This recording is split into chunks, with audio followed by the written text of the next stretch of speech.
Welcome to Thirsty on Tune, where we drink wine and read webtoons. Hi, I'm your co-host Bronwyn, your webtoon obsessive, dopamine addicted, idiots in love, and slow burn sommelier. And I'm your co-host Chris, webtoons acolyte, enemies to lovers lover, and bantercore aficionado. So pull up a page, pour yourself a drink, and let's dive in. You're thirsty on Maine, we're thirsty on Tune. Thirsty on Tune, thirsty on, thirsty on Tune.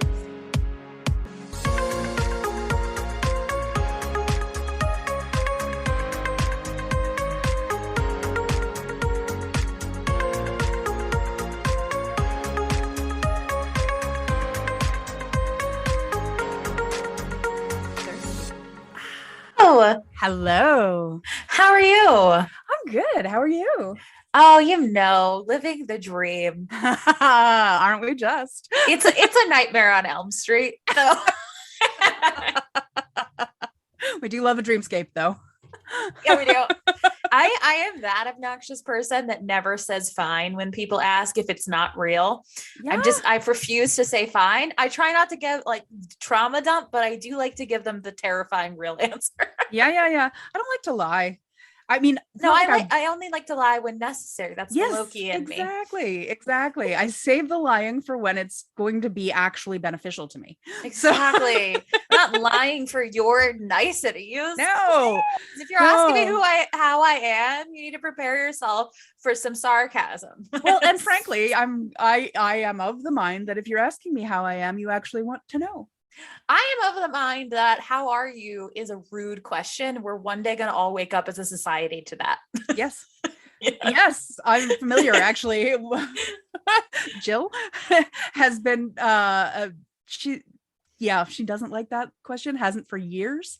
So has sort of trained it out of us to some degree or another. I love that. Yeah. I love that. I don't like it. I don't like it. Yeah. So my answer typically at work, because you get it a lot at work, is yes. And or moving right along. I'm a big fan of saying, well, I'm here. Yeah. These are facts. I like to say not like concrete facts. I am in this room. Exactly. Speaking of facts, what are we drinking tonight? Oh my God. Okay. So I went to the store on the way here, more on this later. And I got myself a Voodoo Ranger Imperial IPA because it looked Halloween-y. I like it. Yeah, I like look at it. him. He looks like he's about to go on a hunting trip. He does. I'm particularly fond of the ear flaps on that hat. Right? He's like, this little skeleton dude is on a little epic quest, and I love him. I love a skeleton head with ear flaps, considering skeletons don't have ears anymore. Or anything to keep warm. Right? I know. He's living his best life. It's a good look. And I love him. Yes, I like it. I myself am drinking an Ace Hill vodka water combo with a little bit of lemon cucumber. That is delightfully refreshing.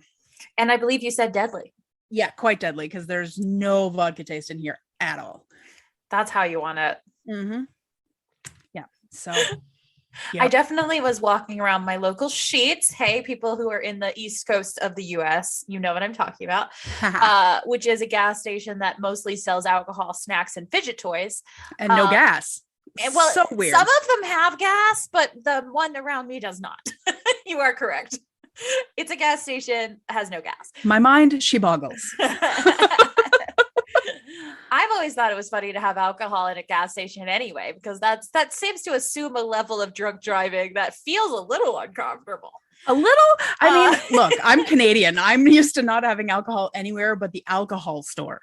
I howled for a week when they actually named the Brewers Retail the beer store, because they finally gave in and realized everybody was just calling it the beer store. So they rebranded.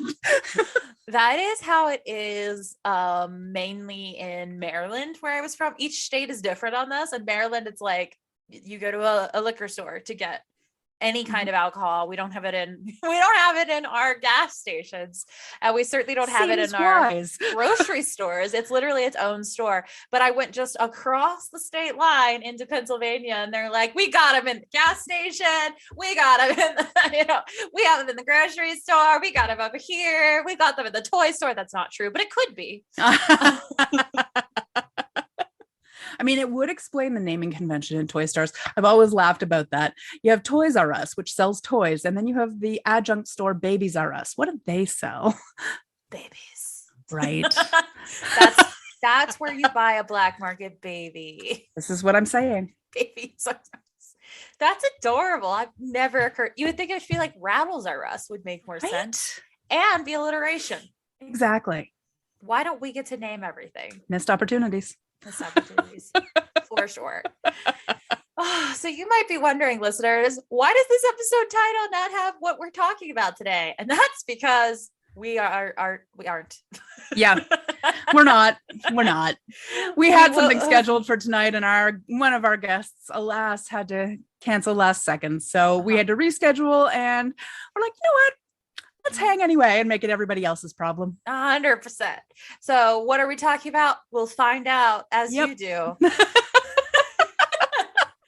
is just a hang loose, have fun, chill out episode, getting a little thirsty. Exactly.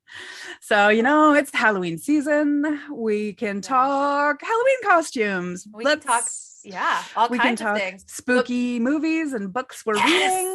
But before we do, yes, I did prepare one thing, Bronwyn. Ooh, what did you prepare? A game?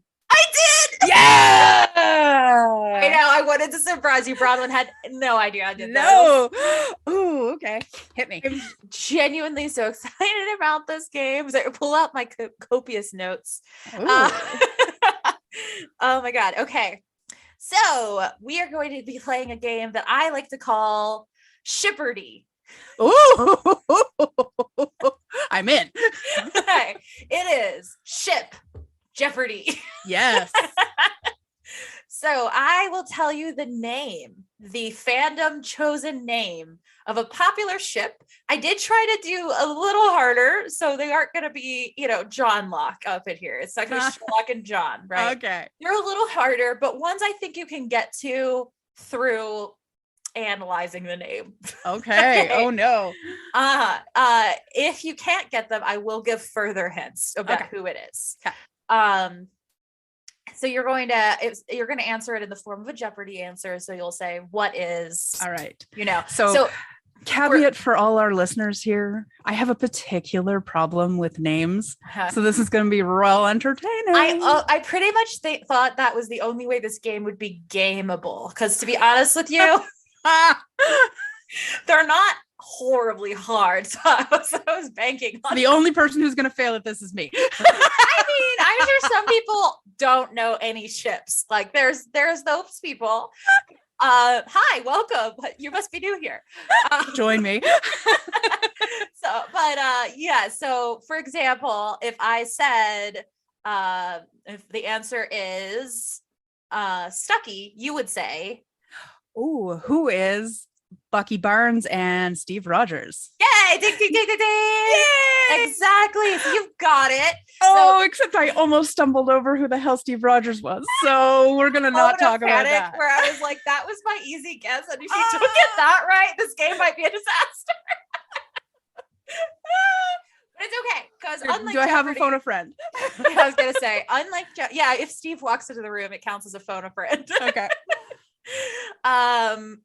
Unlike Jeopardy, I have additional questions that I can ask you, the answer of which being the ship name. So we'll get there together. All right.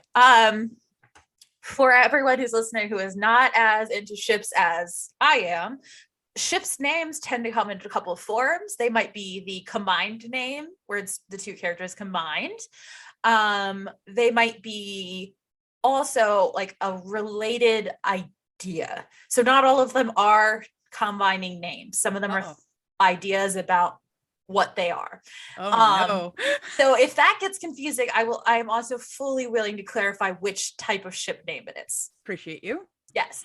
I didn't pick any anime because neither one of us are experts on that. Thank you. So I only picked things that I think you would have heard of. Okay. You may not be super into them, but you will know what they are. All right. Yeah. All right. All right. So that was all my caveats. Are you ready? I am as ready as I'll ever be. The answer is Steric. Shit, I know this. Okay. Okay. We're gonna have to work my way around this. Okay. Steric. Is this the Teen Wolf one? Yes. Okay, that's as close as I'm gonna get. That's good enough. Good job. Ding, ding, ding. What is the Teen Wolf ship? Yeah, so this is Styles and Derek. Okay. Steric. So that is an example of a name that is a combo. Excellent. Name. Okay. Good. How are we feeling about the game so far? Feeling good? I feel great. I love it. Okay. Answer 2. Bughead. Oh. Okay. Okay. I can figure this out. Okay. Okay. Is this what is Burgers and Jughead? Almost. It One should of be, those, if it's one not. of those is right. Okay. Half of that ship is correct. I stand by it. I honestly, yes. Do you want another guess? Do you want a hit? Or... I want a hit. Okay. This is from the show Riverdale. So it's not comics compliant ship. But it is a canon ship from Riverdale. Huh. Oh, Betty and Jughead. Yes. Good job. Oh, yay. Yes. Their official name is Bughead, a thing that they call themselves in the show. Oh, of course they do. I stand by Burgers though. Honestly, as soon as you said that, I was like, huh. Jughead's ace little heart only loves burgers. Yeah, don't even get me started on how mad I am that they didn't keep him ace, even though Cole Sprouse wanted him to be ace. Yep. Mad. Ugh, big mad. Yep. Okay. Winter Baron. Oh, okay. Okay. Nope, I can picture them. I know exactly who this is now to remember the names. This is from MCU. This is Bucky Barnes. No, okay. So what is Bucky Barnes and the Baron? The what's his name? Adorable, nerdy little guy who is the antagonist, but not super villain, but kind of a villain. Yes. Ding, ding, ding, ding, ding. This is Bucky Barnes and Baron Zemo. Thank you. Good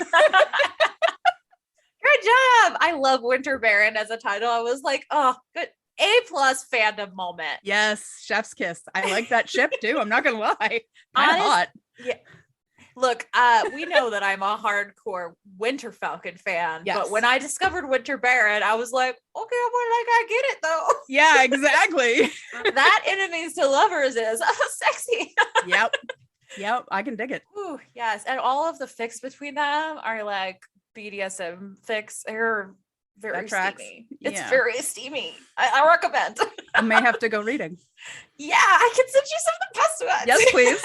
They are very good. Okay, and just like as a note for everybody listening to this isn't me like, playing it up or anything like this. Is legitimately how I have 80% of the conversations that involve names throughout my day.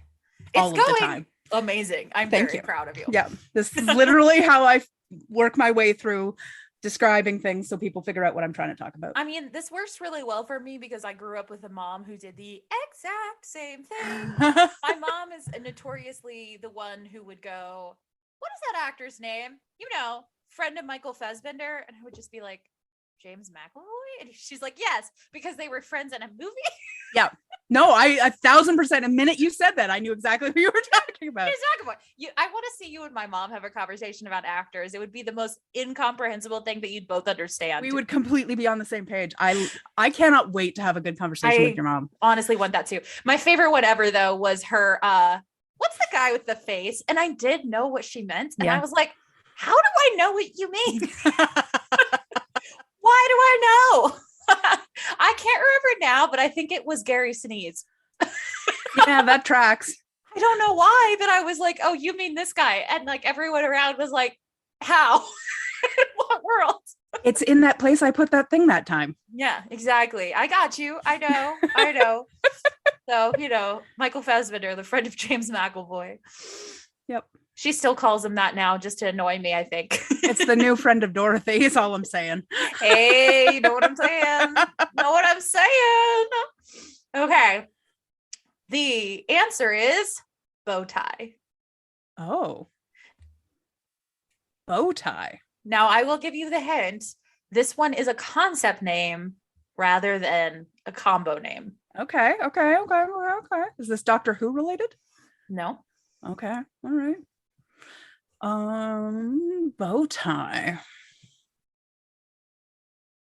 I might need another hint. Okay. Your other hint is each part of the name, bow, tie, reference one member of the ship, bow and tie. Yes. I'll give more hints if necessary. And still a concept as opposed to the names, but can you give me like an area or a genre or something? MCU. Oh. Oh. Okay. Bow tie. Huh. Well, I mean, if it's MCU and we have bow, then it's clearly Hawkeye. Yep. But who are people shipping Hawkeye with? This is apparently... And which Hawkeye? I will say it's Clint to make it a little easier. Thank you. Okay. This is apparently a somewhat common ship, but it was news to me when I looked it up today. I know. I was like, huh. Well, someone who wears a tie. So my favorite little guy from like Clark, yes. Yeah, Agent Coulson. Oh my God, that's a cute ship. Isn't that cute? Oh my God. I didn't realize it was such a big ship. The MCU fandom is huge. So I feel like I get in my own little niche of it and then I just completely miss the rest. So I was looking up some of the most popular ships in the MCU and that one came up and I was like, really? Yeah, but I love it. That's amazing. Isn't that good? Yeah, I like that a lot. So bow and tie and then it's bow tie. That's an adorable. Okay, I'm sorry, but the fandom is really good at this. They are extraordinarily good at this. I will say, if we're doing like history of fandom time, it was much more common that all ship names were concept names in the past. The like smush two names together thing is a fairly new convention, but if we're talking like 90s or early 2000s, most all the like big ships then were things like, I'm going to give you this one for free because neither one of us watched this. I think maybe you do, I don't know. The original Roswell, the ships all were concept names like the Dreamers, like the Galaxy, like it was very like that. Which I love, and I'm kind of sad we've moved away from it, and it only occasionally pops up, but when it does, it makes me very happy. I like that. Yes. I did watch some of the original Roswell. Like the first season was really fun. Yeah. But I don't know it well enough to be able to pick the ships out. Like, and I don't know it at all. So I figured I would skip it. If it were like current Roswell, then I would know it, but you wouldn't. So no, and I'm still sad I haven't been able to access that. I know, one of these days, because come on, Canadian Netflix. God, it's so gay. It's so gay. Everybody. I know, I need it. It's so I have been satisfying myself with Schitt's Creek though. Yeah, rewatching Schitt's Creek as we do, as we always do. God, that's so good. Oh yeah, I'm gonna bring the Schitt's Creek back up later, not in the game, but later when I have something to talk about. So we'll get back to Schitt's Creek. We'll circle around. Yeah. All right. The answer is Kylux. Kylux? Uh-huh. Kylux. It's a great ship that not enough people ship, I think, but I love it. All right. Mm-hmm. Is this a concept name or This is a combo name. Combo name. If it helps, KYLUX. Okay.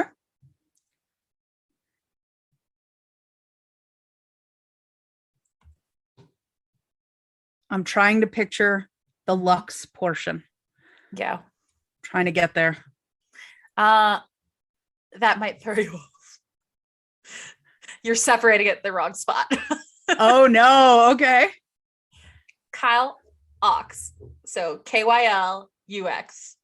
Interesting. Mm-hmm. No, I need another hint. Okay, another hint. This ship takes place in a galaxy far, far away a long time ago. Okay, no, I did go there. Good.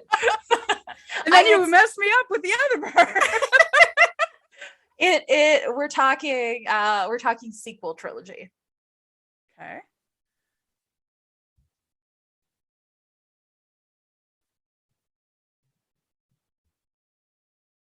I need another one. Like I'm thinking, like, is it Kylo? Kylo is half of it. Yes. Okay, so that's where I went with the Kylo. Okay, but oh my God, the little redhead. Yes, Kylo and General Huxley. Oh my God, that's his name. Isn't that kind of a great ship? I mean, like, the fact that they are evil as fuck, but like, yes, we love a villain ship. We do love a villain ship. Like, oh my God, they hate each other. So they're both evil, but they are enemies to lovers, which I was like, actually, that's really odd. You kind of need to bang it out at some point. I mean, nobody has been as obsessed with Kylo as Huxley was in those movies. He couldn't stop talking about him. No. And if I was General, I almost called him General Smog. That's a different fandom. General Snook? No. What the fuck is that villain's name? If I was E.T. baby bad guy, right? Motherfucker, I would have been like, hey, dude, you talk about him always. Like, what's going on there? Like, just ask him out. Good Lord. Do you want his position or do you want to put him in a position? Let's be honest. Like, we can tie him up for you if you need. I mean, look, we have all of the means. It's a good ship. It's a good ship. It's better than Reylo. I'm sorry, Reylo fans. I know you guys get shit on a lot. But I mean, like what you like. It's on, whatevs. I get it. Like, they're really, it's because Daisy Ridley and Adam Driver really do have good tension. Yeah, they have great chemistry. But I mean, I saw somebody on Twitter say, like, let's be honest, nobody actually wanted Kylo to turn good. We liked it when he was being sexy and evil, and I was like, yeah. That's it. That's really it. When he did the like mind thing with her, it was sexy. Right? Oh, we love a soft boy, but we don't always want every boy to be a soft boy. No. It did very much clear the way for the Poe Dameron Finn dynamic, though. Yeah, it did. Oh my God, it did. That's true. Which, I mean, we want to talk good chemistry. Oh my God. There was a lot of great chemistry in those movies, but not between any of the people we're supposed to believe is in love. No. And there should have been more continuity between the writing of the but whatevs. I mean, I'm the difficult person that likes the second movie best and dislikes the Abrams movies the most. Like, I know that's not most people, but I liked it. I wished it had been the whole continuity, but it did feel like a very artistic movie slipped in between two very basic movies. So. See, I'm the annoying Star Wars fan who's like, I just like the action. Like, I don't actually care that much about the lore, because if you start to break it down, like, being a Jedi is real dumb. Well, see, that's what I liked about The Last Jedi. That second movie is all about how being a Jedi is real dumb. And I get that's why all the dude bros were like, but you're rating on my perfect thing. And I get it. But also I was like, oh, but they're right though. Yeah. And I do like how every show has proceeded to continue to have that point in mind, just making them angrier. I know. Oh, it's hard. Yeah, it's hard to be a dude bro. I like to watch the pretty people and the bangs and the explosions in space and stuff like that. Like, that's all I really care about. I too would like to watch them bang, but I just don't think it's happening often enough. No, but like, legit, that faux, that faux. I made my own one.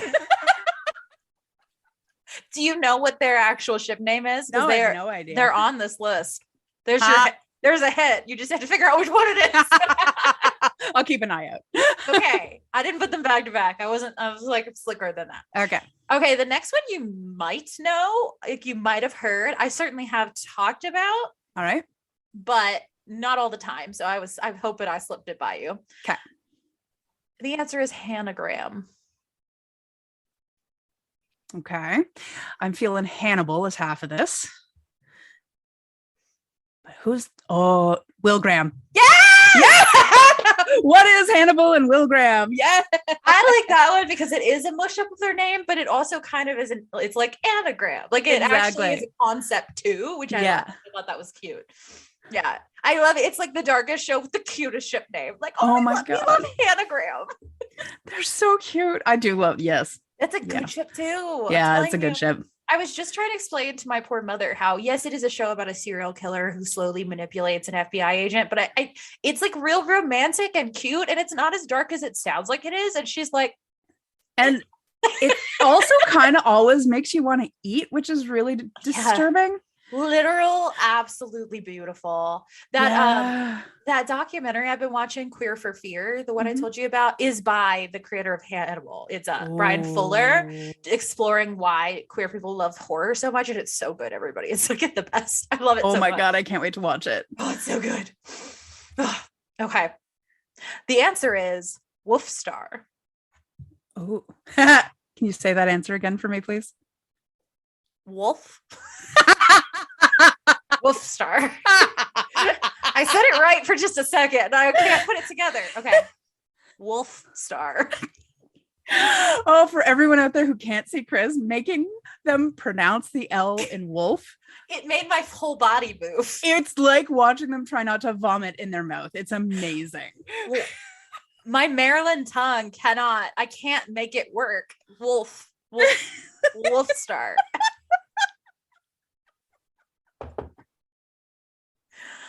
I don't even care who this ship is anymore.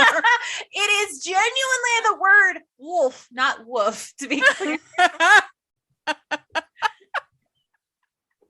Like an animal, wolf. Yeah. Oh my God. Okay, now my face hurts. Oh my God. This is like, I have the same problem when I pay attention to myself saying the word horror, because it's so many R's for my Maryland accent that I actually struggle. I'm like, horror. Horror. And now you just sound like a car engine struggling. Horror. Because if I say it the way I want to say it, horror, it sounds like I'm calling somebody a whore.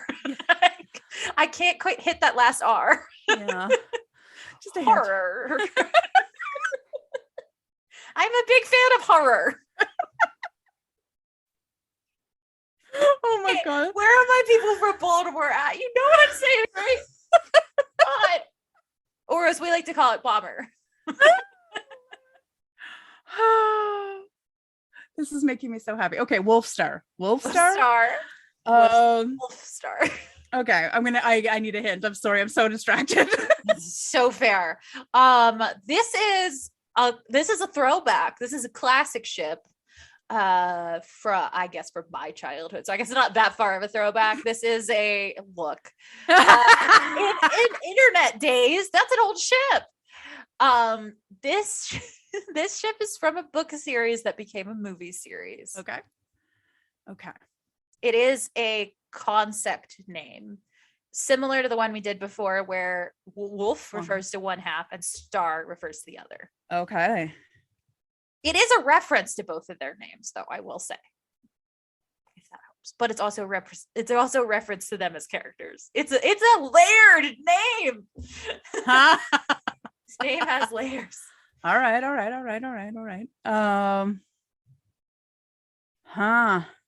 A book that became a series. Yeah.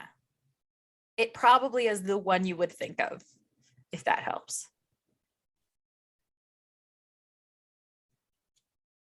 How old are we talking? Like 90s. Okay.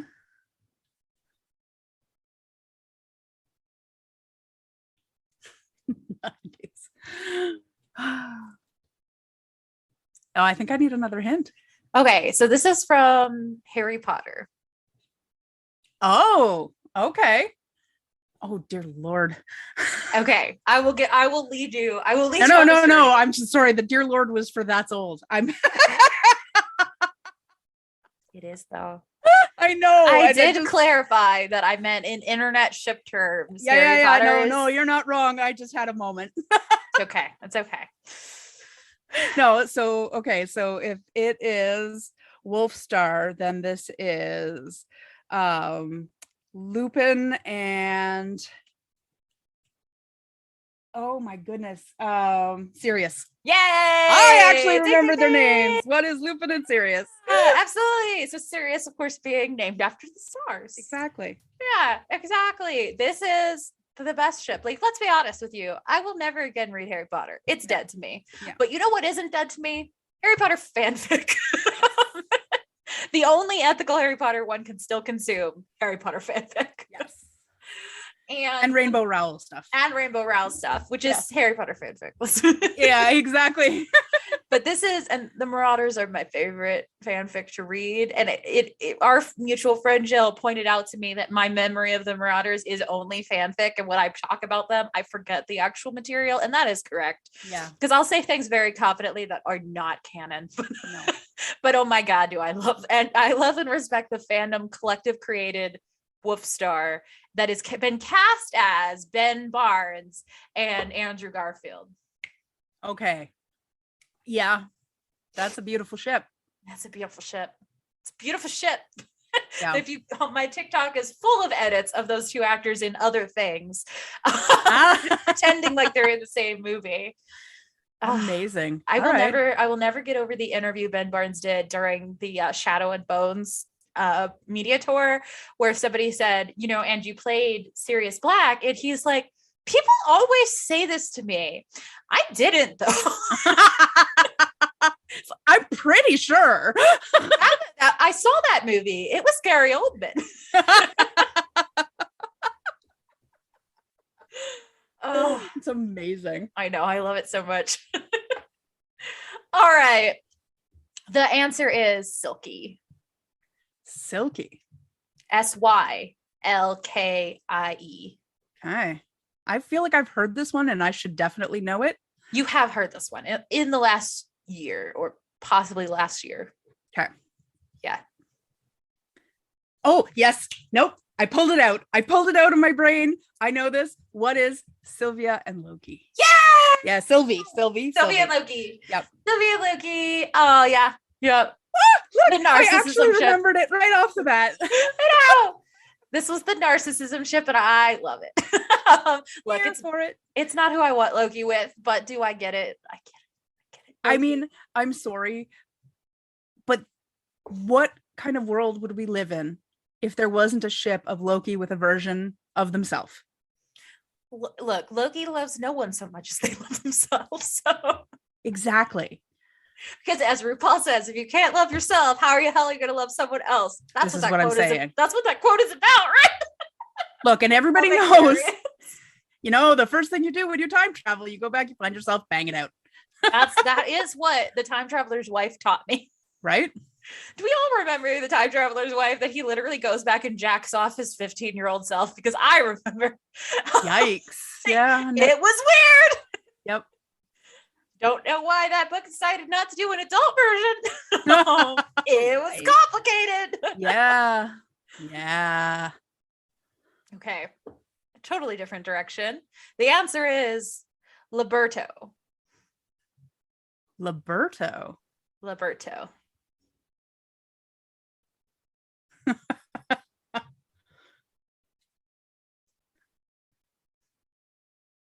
This is a combo name. Okay. LU is one name. Berto is the other name. Okay. You're going to have to give me a hint because my brain immediately went to LeVar Burton and I have not been able to get back from it.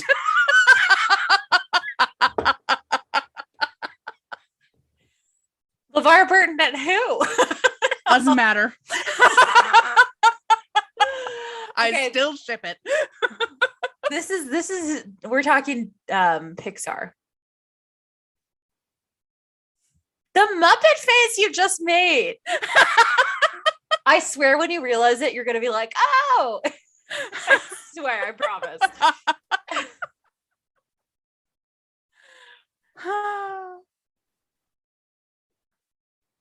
Pixar.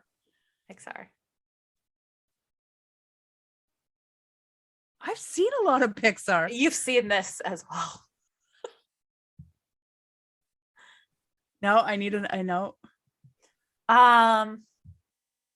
You know how we love cryptids? This movie did kind of scratch that urge.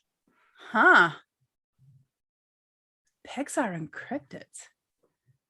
Why is my brain so broken today? A very specific kind of water cryptid.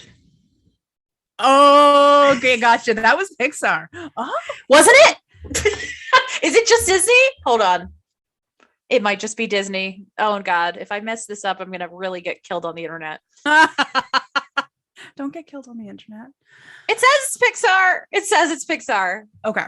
I did not think that was Pixar. There you go. But yes. Okay.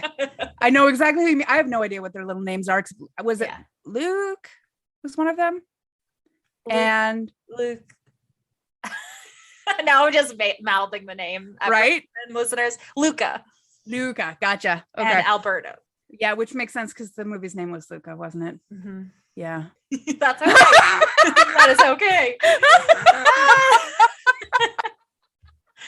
Okay, 2 more. I told you I spelled names. Oh my God. Oh no, that was okay. All right. Storm Pilot. Ooh. Well, is this X-Men or no? It's not. Okay, good. All right, because that would be a little on the nose. This is actually a concept name, okay, not a combo name. Okay, that makes sense. Mm-hmm. I assume the storm and the pilot refer to the two pieces of the ship. Yeah, you got it. You're getting it. You're figuring out fandom. I'm getting there. I can be taught. Yes. All evidence to the contrary. At this point, Bronwyn will be ready to go on, AO3 and ship hunt. Yeah. I should probably still stick to your links.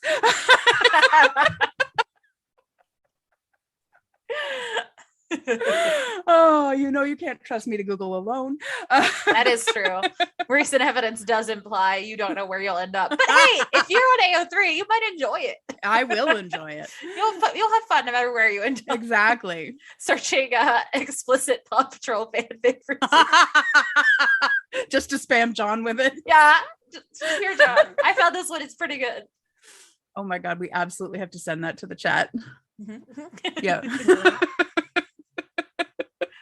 Side note. Apparently some of John's students found the TC feed, so we should probably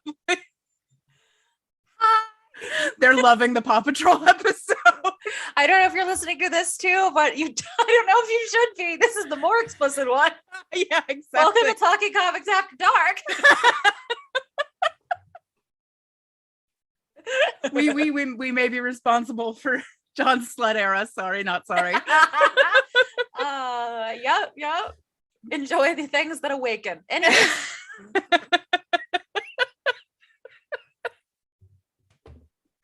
Sorry, Storm Pilot. Storm Pilot. Okay.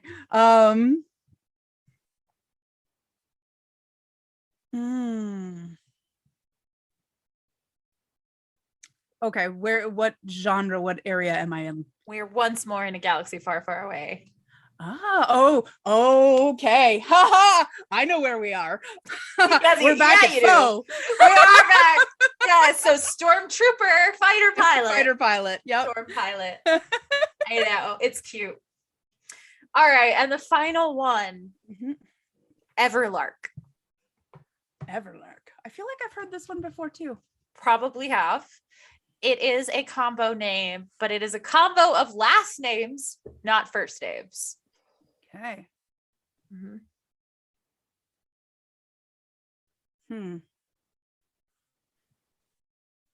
Ever being the first part of one person's name, Lark being the last part of the other person's name.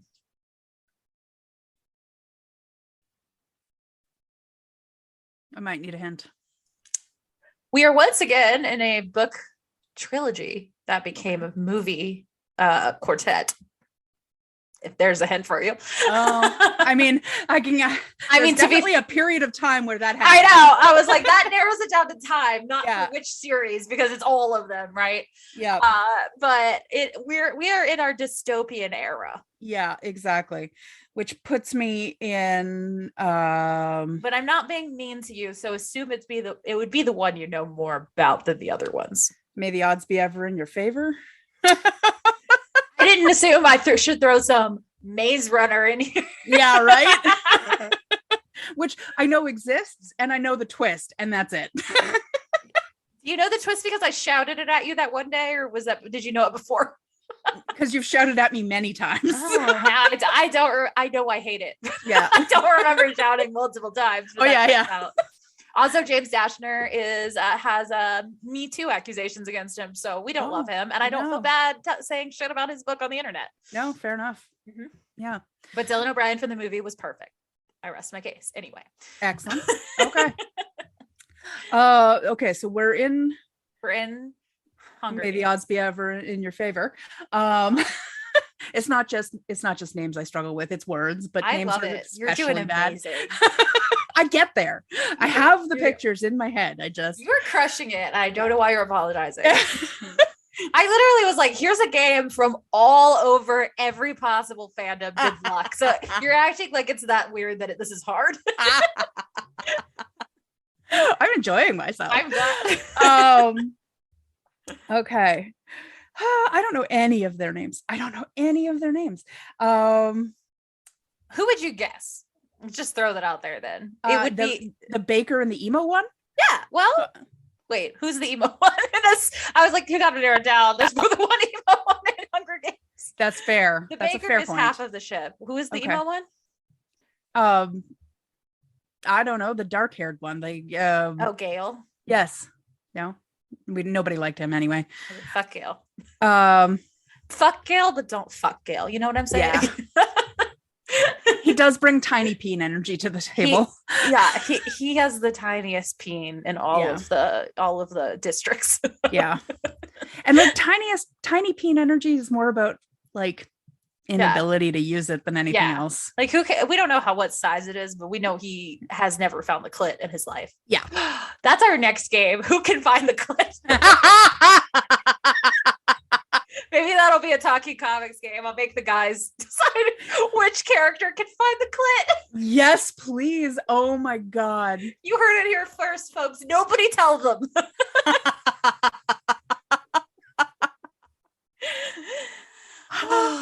Oh my God. I need that in my life. Yeah, we're gonna do it. I really want to hear Bob discuss which characters can find the clit.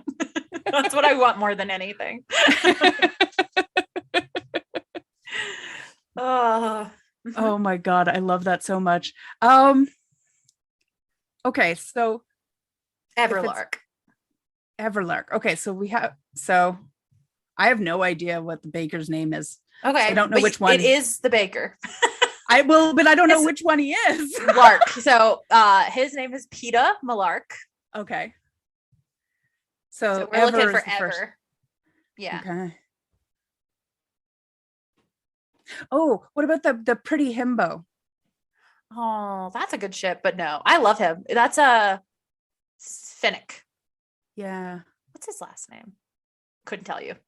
Finnick is my favorite character in those whole thing. I love Finnick. I love that pretty himbo.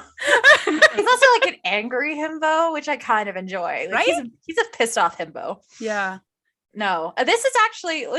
I'll make your life easier for you. This is a canon ship. Oh. Yeah. So may the odds. Yes. May the odds and Baker Boy. Okay. So this is Katniss Everdeen. And Peter Malark. Okay. Yes. We did it! Yeah, I wouldn't have gone there. I was thinking like Ever Song, Ever. Fair enough. Fair enough. Okay. You did it! You are the winner of Shipperty! I wouldn't exactly go nailed it, except maybe the YouTube version, but I got Nailed it. You nailed it. Oh, so good. Oh my God. You got all of them eventually. That was awesome, and I loved it. Thank you. I hope you enjoyed this game. I came up with a half an hour before we started recording. I definitely did. So you had some things you wanted us to chat about. Halloween? We're talking about Halloween? We should definitely talk about Halloween.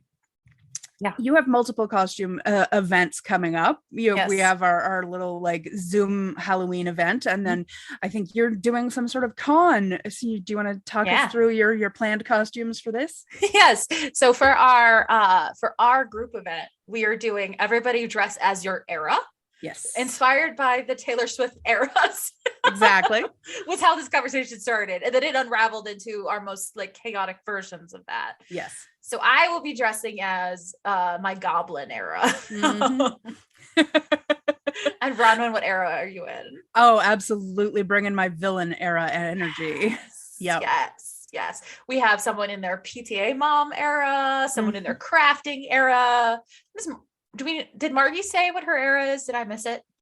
I think she said, but I can't remember. So I'm excited to find out. Yeah, it'll be fun. So we're all inventing our own eras.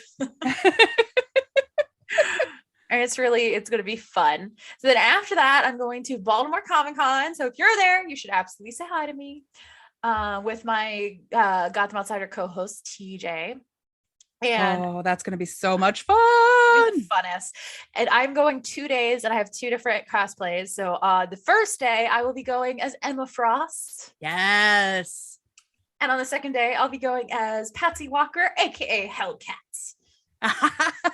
Oh, I'm gonna need pics of all of that. I'm excited. And I have an additional Halloween costume that I was like, I don't know when I'm going to wear it, but I have a costume of Cher from Clueless as well. Yes. Oh my God. Classic yellow plaid.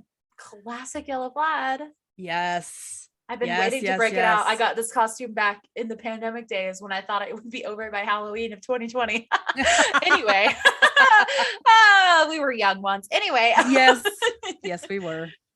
But yes, what about you? What is your Halloween plans? Well, I have 2 costumes because I'm not con going, but we do have cool plans. So of course our Zoom date where I will be my villain self. I am so excited to bust out all the makeup that I have for this and maybe a corset. So, as you do. As you do. But yeah, that's going to be fun. And then for my Halloween weekend party plans, we are driving up to visit some friends who have a store in Barrie. So anybody who's in Barrie, Ontario, or anywhere in the environs, come to Freaky Wizard. Super fun. They have an escape room. There's a bar. It's like all sorts of geeky paraphernalia, games, and all like so much fun. All the stuff in this one place. And like you can buy wands, you can buy minifigs, you can buy, like you can get anything you want, and drink alcohol at the same time. And we're having oh my God, as you should, a little bit of a costume party there. And I will be going as a creepy fawn with notes from I'll do sort of like a feminized me version of the Ghost Lights fawn. Ooh. with the fangs and the whole so I'm very excited about it. Oh my God, I can't wait to see that. So doing my little cosplay version of Ghost Lights. So oh my God, I love that. I'm pretty excited about it. That's gonna be rad. Yeah. So I literally bought like actual movie makeup fangs that you can reuse and like little like bottom teeth ones and like I love it. So I can eat and drink and stuff like that with fangs on. Oh my God. Yeah. I just took a bite of a Reese cup. Anyway, I saw on TikTok there are these retractable fangs that you like smile and they go out and then you close your mouth and they go back in. Oh my God. I'll send you a video of it. It was actually like really cool. I was like, I want one. Yes, please. Mm-hmm. Those sound amazing. I know, right? Other than that, for Halloween, I painted a whole bunch of pumpkins, which was very fun. And then I went to an actual pumpkin patch farm with my family this weekend and got a giant pumpkin, which was very fun. Oh my God, I love that so much. We have a couple of pumpkins on our front step, but we haven't painted them yet. I'm kind of hoping to get a few that we can paint. So yeah, you got to paint them. It's genuinely so fun. Yeah. I will say the little ones that are like flat, they probably have a name, but the little flat pumpkins are the ones that actually last because my big ones that I painted with the like snollygaster on it are dead already. Oh yeah. Yeah, that's fair. The little ones are hanging on. I love that so much though. Like, it's fun. They were so cute. Thank you. Halloween is my favorite season, and this is my favorite month of the year. I literally stop reading anything but horror, or and this year I'm doing also monster fuckers, horror adjacent, exactly, romance, and then watching just horror movies or horror TV shows, and that's it. That's all I'm doing. Nice. I am definitely listening to or reading other things because I can't limit myself. That's not a thing I'm capable of. Fair. But I am definitely reading more horror and monster fuckers, and I am watching more horror. Yeah. So we watched some really neat stuff. So yeah, do you want to shout out anything? We watched Antlers. That was a messed up and amazing movie. So yeah, equal parts. I'm not gonna lie. It's yeah. Carrie Russell. She's very good. I love Carrie Russell. This definitely was the one where we were talking on Zoom, I think, and I went, "Oh, you mean the movie with Daniel Radcliffe?" Because I had completely assumed you meant the movie Horns. Horns, yeah. Different movie. Still a horror movie, and still about antlers, but a different kind. Yes. And like, kudos to Daniel Radcliffe, because that guy has a great filmography. Oh my God. He is the weirdest little dude since Elijah Wood, and I love it. I am here for it. It's such a good look for him. The teen heartthrob to weirdo pipeline is truly one of my favorite journeys for people. Yeah. So I feel like Daniel Radcliffe and Robert Pattinson both went down that timeline. And I mean, before, like earlier on, Chris Pine. Yeah. Because he definitely went from starring in Princess Diaries to being the weird cottagecore lesbian we all love today. It's true. And I'm here for it. I love this pipeline. Like, be your true self. Yeah. Daniel Radcliffe in Swiss Army Man is one of the weirdest, most incredible performances I've ever seen. Oh my God, just I love that. Banana pants. Love that guy. Yeah. Oh, so true. Yeah. Love him. So, He also has made plenty of statements about how he wishes J.K. Rowling didn't write Harry Potter. So go Daniel Radcliffe. We love him. Yeah, we do love him. Like, between him and Emma Watson. And I would say Tom Felton too. Yes. Yeah. Like the cast of the Harry Potter movies, like it's just so horrific that she is so horrific, because there are so many people involved in that franchise who are like actually amazing people and have contributed so beautifully to popular culture and to that, to how much of a presence that has in popular culture, that it's a shame that I feel so icky about consuming any part of it anymore. I feel like it's hard to explain this to the youth who weren't there, right? Because they look at it and they're like, well, why can't you just let it go? I've had very similar conversations like that with, teenagers on the internet. And it's like, I have let it go, but I do feel like an absence. There is a void there. Yeah. I mean, it's the same way as if we'd all had to give up Star Wars or Lord of the Rings. Like, we would feel that place that it was in our culture, that it's not anymore. Exactly. For whatever reason, it really just grabbed the sort of, I don't know, it was like a bit of sort of pop culture zeitgeist, right? In that moment, and it was such a big thing for so many people that it was always the people reading it that made it that. Yes. Because let's be honest, the source material has never been amazing. Like, it's pretty good, but like it has racism in it. Like, it's easy reading. It's not the best. I mean, it's fat phobia. There's a lot of like real messed up things that have always been there. But the way that it hit right as internet fandom was like peaking. And the way I remember there being a Tumblr post once where, before all of this went down, somebody made a point that there is now fandom lore about the guy in the leaky cauldron that stirs his tea with his wand. Yeah. Not a named character, not a person with lines, but at certain point, like, the fandom had taken every piece of those movies and books so far that we literally were picking minor extras in the movies to write fics about. Like, that's the way it was. It was all consuming as a fandom. Yeah. And to be honest with you, like, initially I didn't love the books when I was younger. I loved the fanfic. Yeah. Yeah. For me, several years older, obviously. And so I got into this because my sister, Margie. Yeah.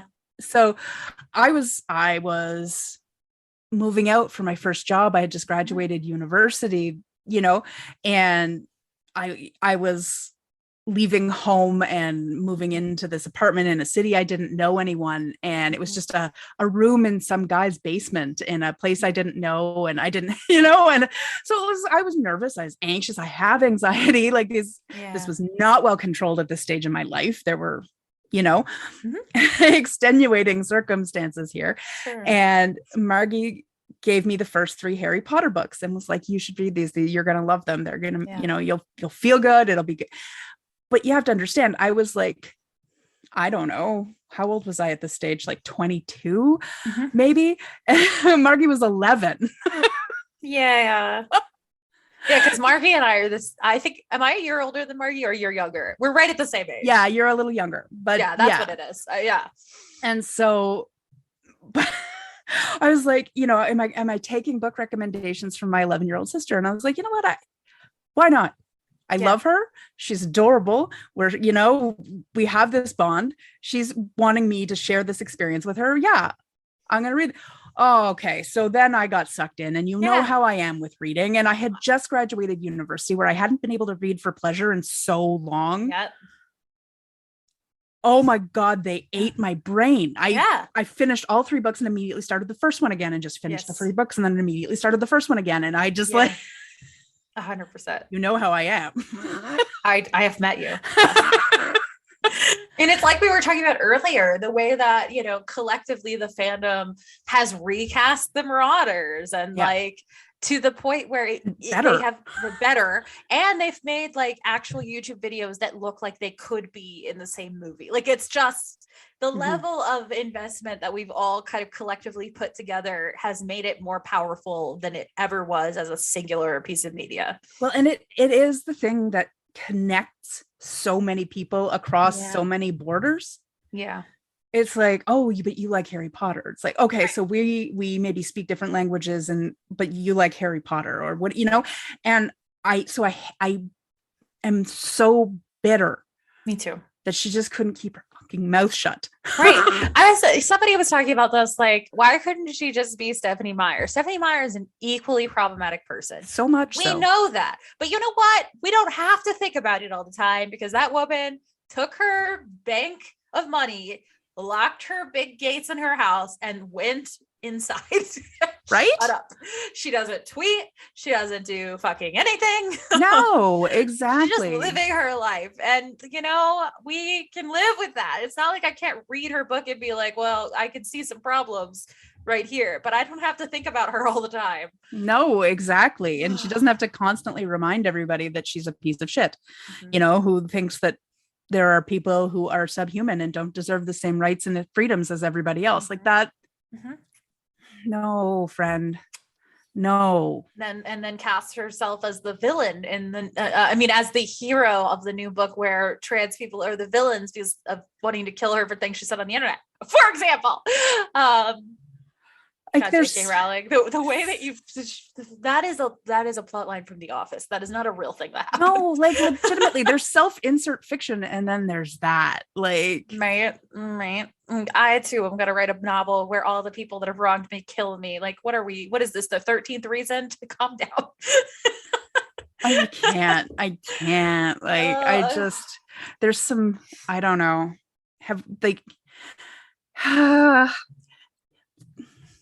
I was talking to David R. Slayton today. Brilliant guy. Love that guy. Can't wait so much. Can't wait to have him on the show. Yeah. Seriously, such a cool guy, such an incredible talent.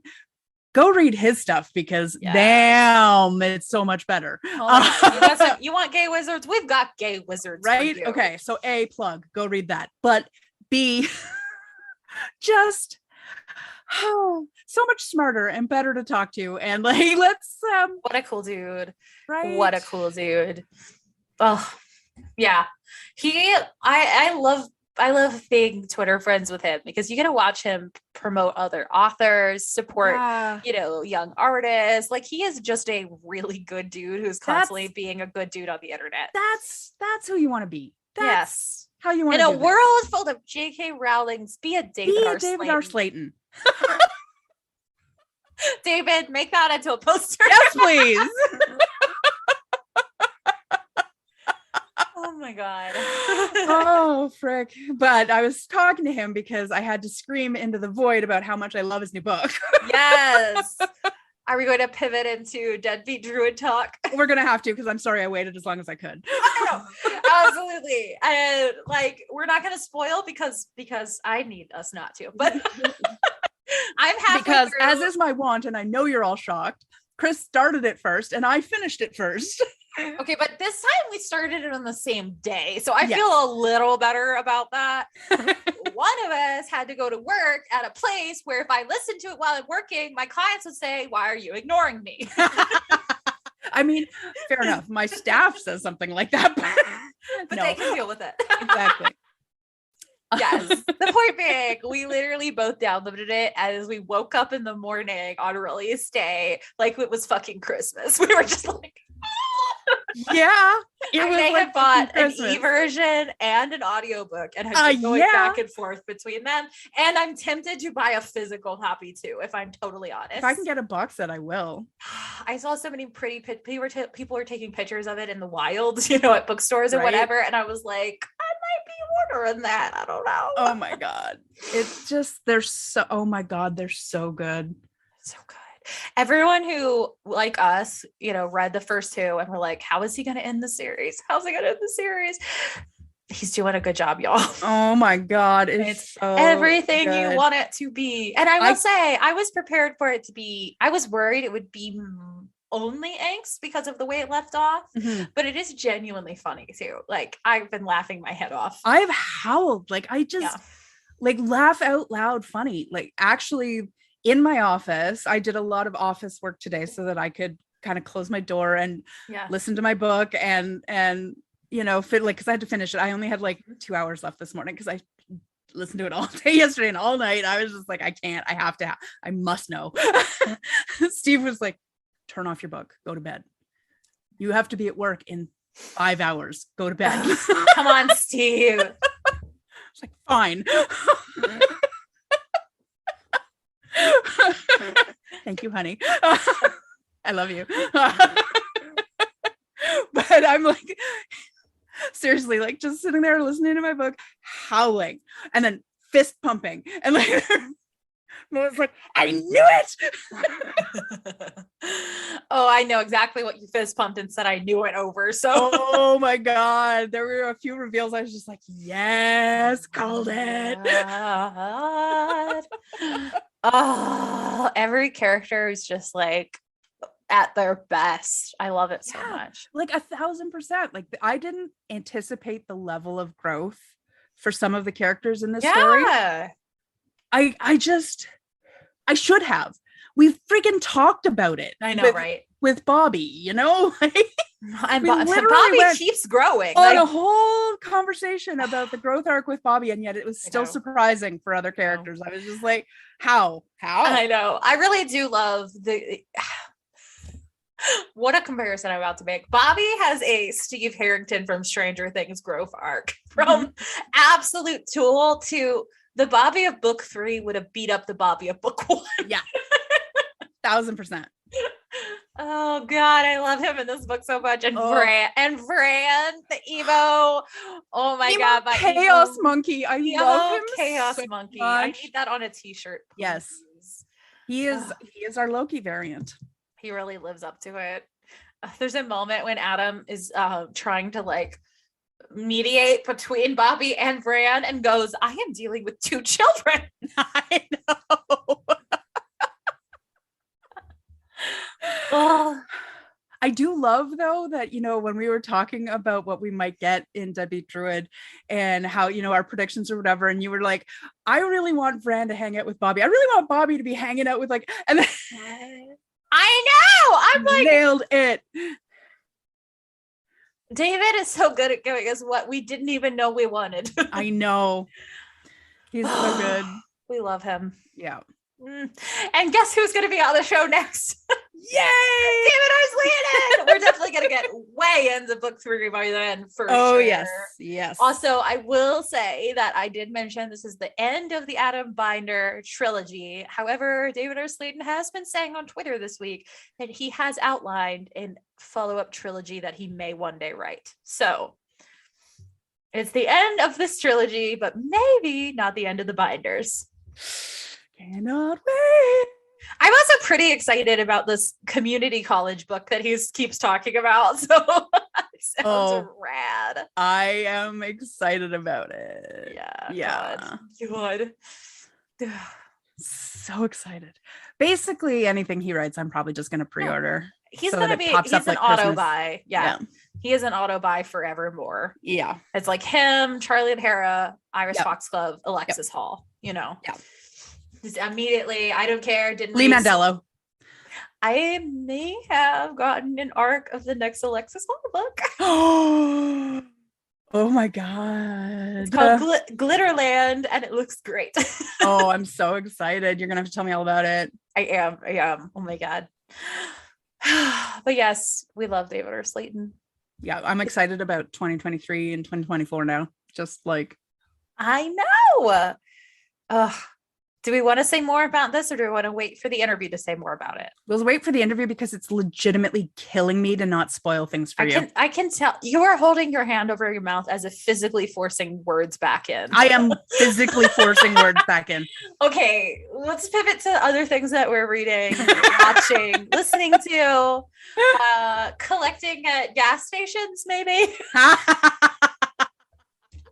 Please describe for our listeners your cat or pickle situation. Yeah, so I will shout out to TJ and that whole crew of friends that I have back in my hometown for getting me into Cat versus Pickles, which is the newest like surprise pack collect thing.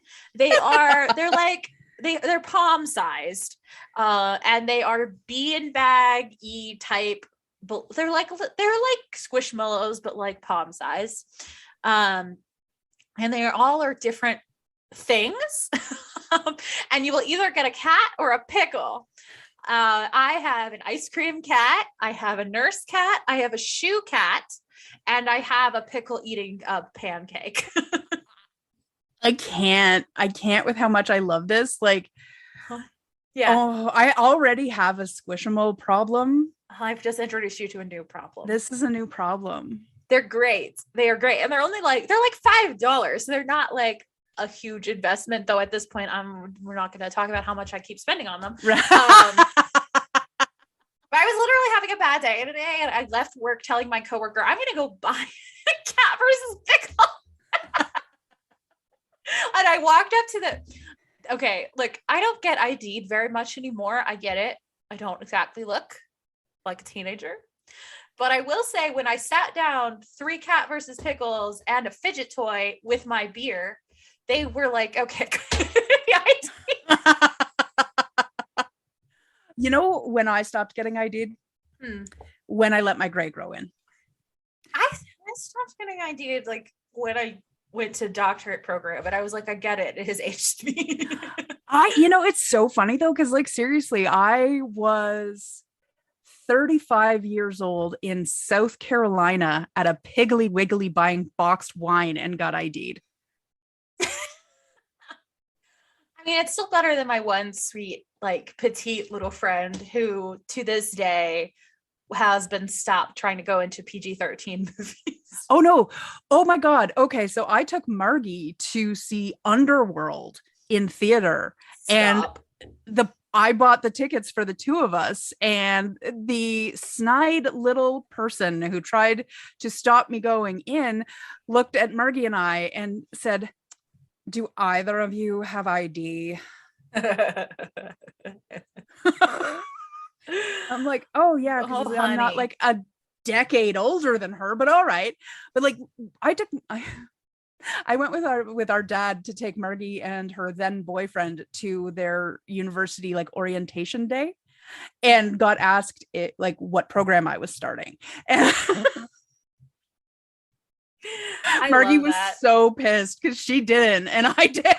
I love that. You do have a baby face. I always have it, but it's so great. Like, I think I was 38. I got ID'd for a lottery ticket. Oh my God. I'm like, oh, okay. And like, I get ID'd here in Ontario. Our drinking age is 19. Oh my God, that's so funny. You have to be born in 2003 to buy alcohol in Ontario. 2003, I was working full time. Had been for a few years. Yeah. Yeah. Yeah. Oh, love it. So yeah, so I got ID'd because I was carrying Cat versus Pickles and a rainbow colored Oreo shaped fidget toy. I love it. I love it. So what else are you reading right now? I am at this moment. Oh my God. I'm reading a book that's already going to be an instant favorite / definite future pick. So, spoiler, I guess that this is going to be a future pick. I am reading How to Bite Your Neighbor and Win a Wager. Me too. Oh my God, did you already start it? Oh yeah. It's so good, right? Yeah. It's fun. I'm obsessed. How far in are you? Have you finished? I haven't finished. I'm about a third of the way through. Okay, so I'm almost done. So I'm actually ahead of you on this one. Shocking. I mean, I had to stop and start and finish Deadbeat Druid. Fair. That's the only thing that gave me a chance. But oh my God, I'm obsessed. So I found out about this one on TikTok because the author was like, "Hey, do you ship Steve and Eddie from Stranger Things? Well, do I have a book for you?" Oh my God, was that correct? Yep. It's so them and I love it so much. So it's about this vampire who is poor and unhoused and trying to like make it in a world where most vampires have to buy blood to be able to survive. So he starts sneaking into his neighbor's house and secretly biting him in the night. It just so turns out that his neighbor is a guy who is currently trying to break into an experimental lab that needs him to kidnap a vampire. Yeah. But wait, it's a cozy, adorable love story.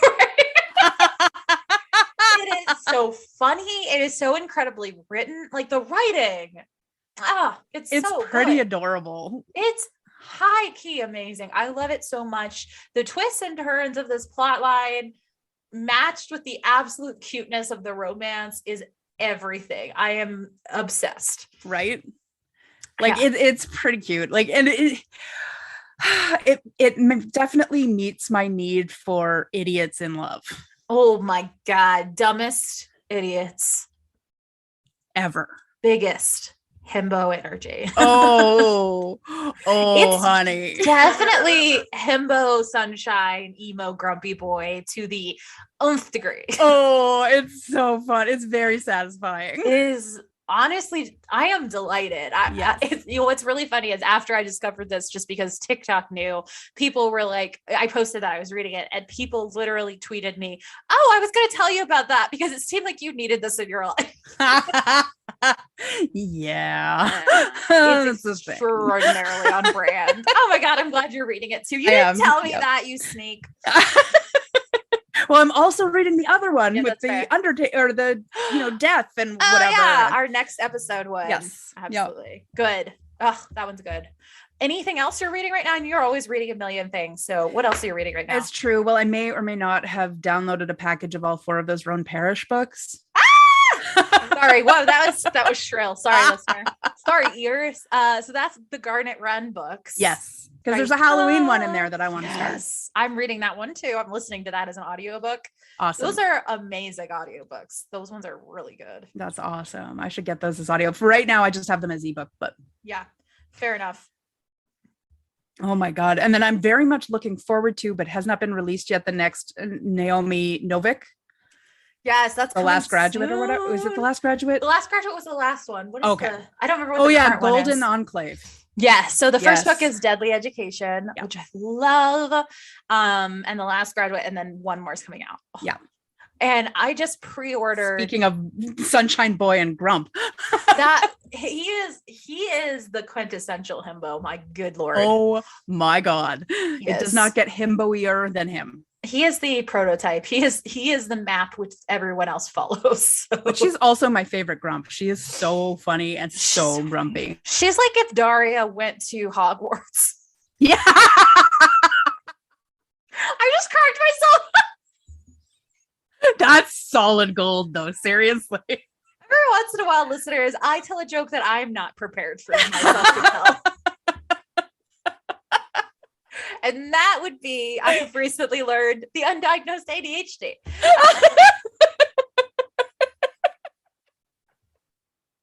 I'm here for it. Daria goes to Hogwarts. It was great. It's great. Yeah. I just pre-ordered the second book in the Legendborn series. Oh, I have the first book in my to be read pile. Yes. Oh, it's so good. So Tracy Dion. So that book stars a young Black teenager, or she's like an 18-year-old, so like a brand newly minted adult who is discovering that this college may have a secret Arthurian underground. Ooh. It involves a himbo knight and Excellent. a bisexual grumpy wizard, and a bunch of non-binary people, and it's just like very gay and full of like people of color, and it's so good. Well, that just moved up my list. It's so good. I am officially the Selwyn Kane fan club, so Okay. love him, and he's on the cover of the next one, so I bought a physical one because I need to see his face. Oh my God, how cute are you? I have such a crush on this fictional book character. Yeah, I mean that's a real thing. It was a real Selwyn Kane. People who know, if you know, you know the gala scene. Oh my God. Okay, well now I'm gonna have to get caught up, man. Webtoons. Have you been reading any of your webtoons? I certainly have. It's going to take me a Excellent. second to pull it up, so you go first. Yep. Oh God, well I have to pull mine up too. Okay, we're doing fine. We're doing Okay. fine. I have been getting super caught up on Teenage Mercenary because there has been an event where they've released like 3 episodes a day for the Stop. last I'm like so week. far behind then. I didn't Oh know my that. God, I could not love this little murder baby more. And there have been a few like shippable scenes with him and his boyfriend. And by his boyfriend, I mean the boy that I ship him with. Right. That we all ship him with. Let's be Yes. honest. Yeah, I think they got wind of the fact that we all ship him with the guy because they're trying to make noise like he's gonna like hook up with the girl they both kind of like are bodyguard for, and we're like, yeah, sell me another one. Yeah, okay. Mhm, And denial's just a river in Egypt. Yep. Yeah, exactly. I'm super here for Eternal Nocturnal, the Dream Eater kind of romance situation. It's very cute. I love that. Abyss Reflections, I'm really into. It's this weird little story, and I fucking love it. I can't get enough. There's these short little snippets, and you never know what you're going to get because it's like a period kind of fantasy romance situation with a lot of drama, a lot of family drama, a lot of like political drama implied and stuff like that. But it's also at the same time, like literally interspersed into the story, a coffee shop AU. I love that. That is so rad.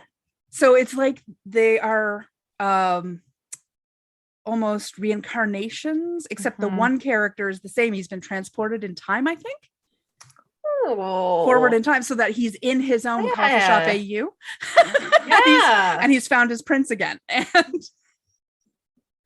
But no, everybody thinks he's kind of insane because, he's just found this dude who's a little like, he's trying to be a little influencer and, oh my God. he's like, oh, my prince,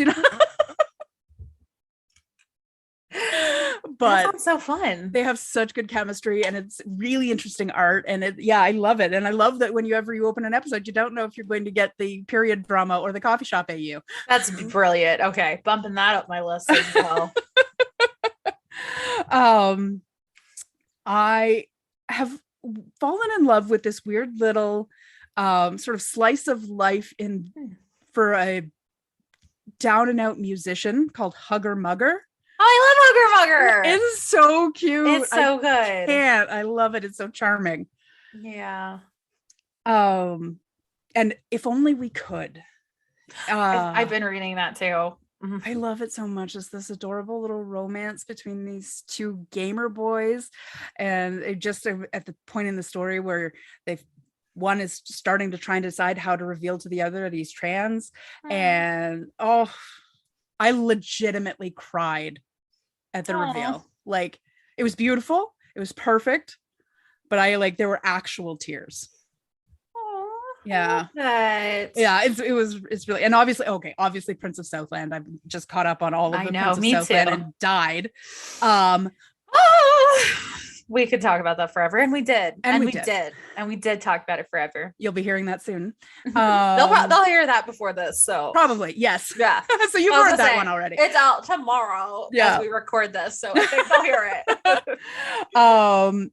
But we need to talk Big Ethel Energy if you have caught up. I haven't caught up on the last couple, so I will.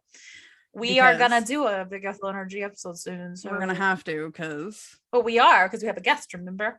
Oh, that's right. I didn't remember that was scheduled, but yes, we have to talk that one, because the thing that you were waiting for so we could talk about that finally happened. So that I could look all the doubters in the eyes and be like, I fucking knew. Okay, we knew this from episode 1 because I can read context clues. This is not me saying I told you so. This is me saying I fucking told you so. You need to listen. Yes. This is me saying, don't scream at me that something is not canon just because it hasn't been revealed yet. Okay. Yeah. Look. Exactly. We've all seen it. Yeah. We were there. It's not our part. You weren't there. Exactly. And of course, The Hunt. Yeah, I love that. Hunt is one that I introduced you to, and then I forgot about, and then you read all of it. And I'm so obsessed. So just get ready for the fact that that's coming up next. I'm gonna have to read it again. It's literally coming up next. Like I get to pick next, and that's that. Spoiler alert. That was one. We'll definitely get into it when we talk about it. But that was one where we had a whole discussion that possessive boyfriends are cuter if they're werewolves. Yep. Can't explain it. Don't like a human possessive boyfriend, but you put a little fur on him and suddenly I do. Yep. The world's not fair. What can I say? Nobody said life was fair. Life is cruel and unusual, folks. We just make it through. Nobody gets out alive. Sometimes you gotta be a sexy cryptid, okay? Exactly. Sometimes you've gotta be. It's what it is.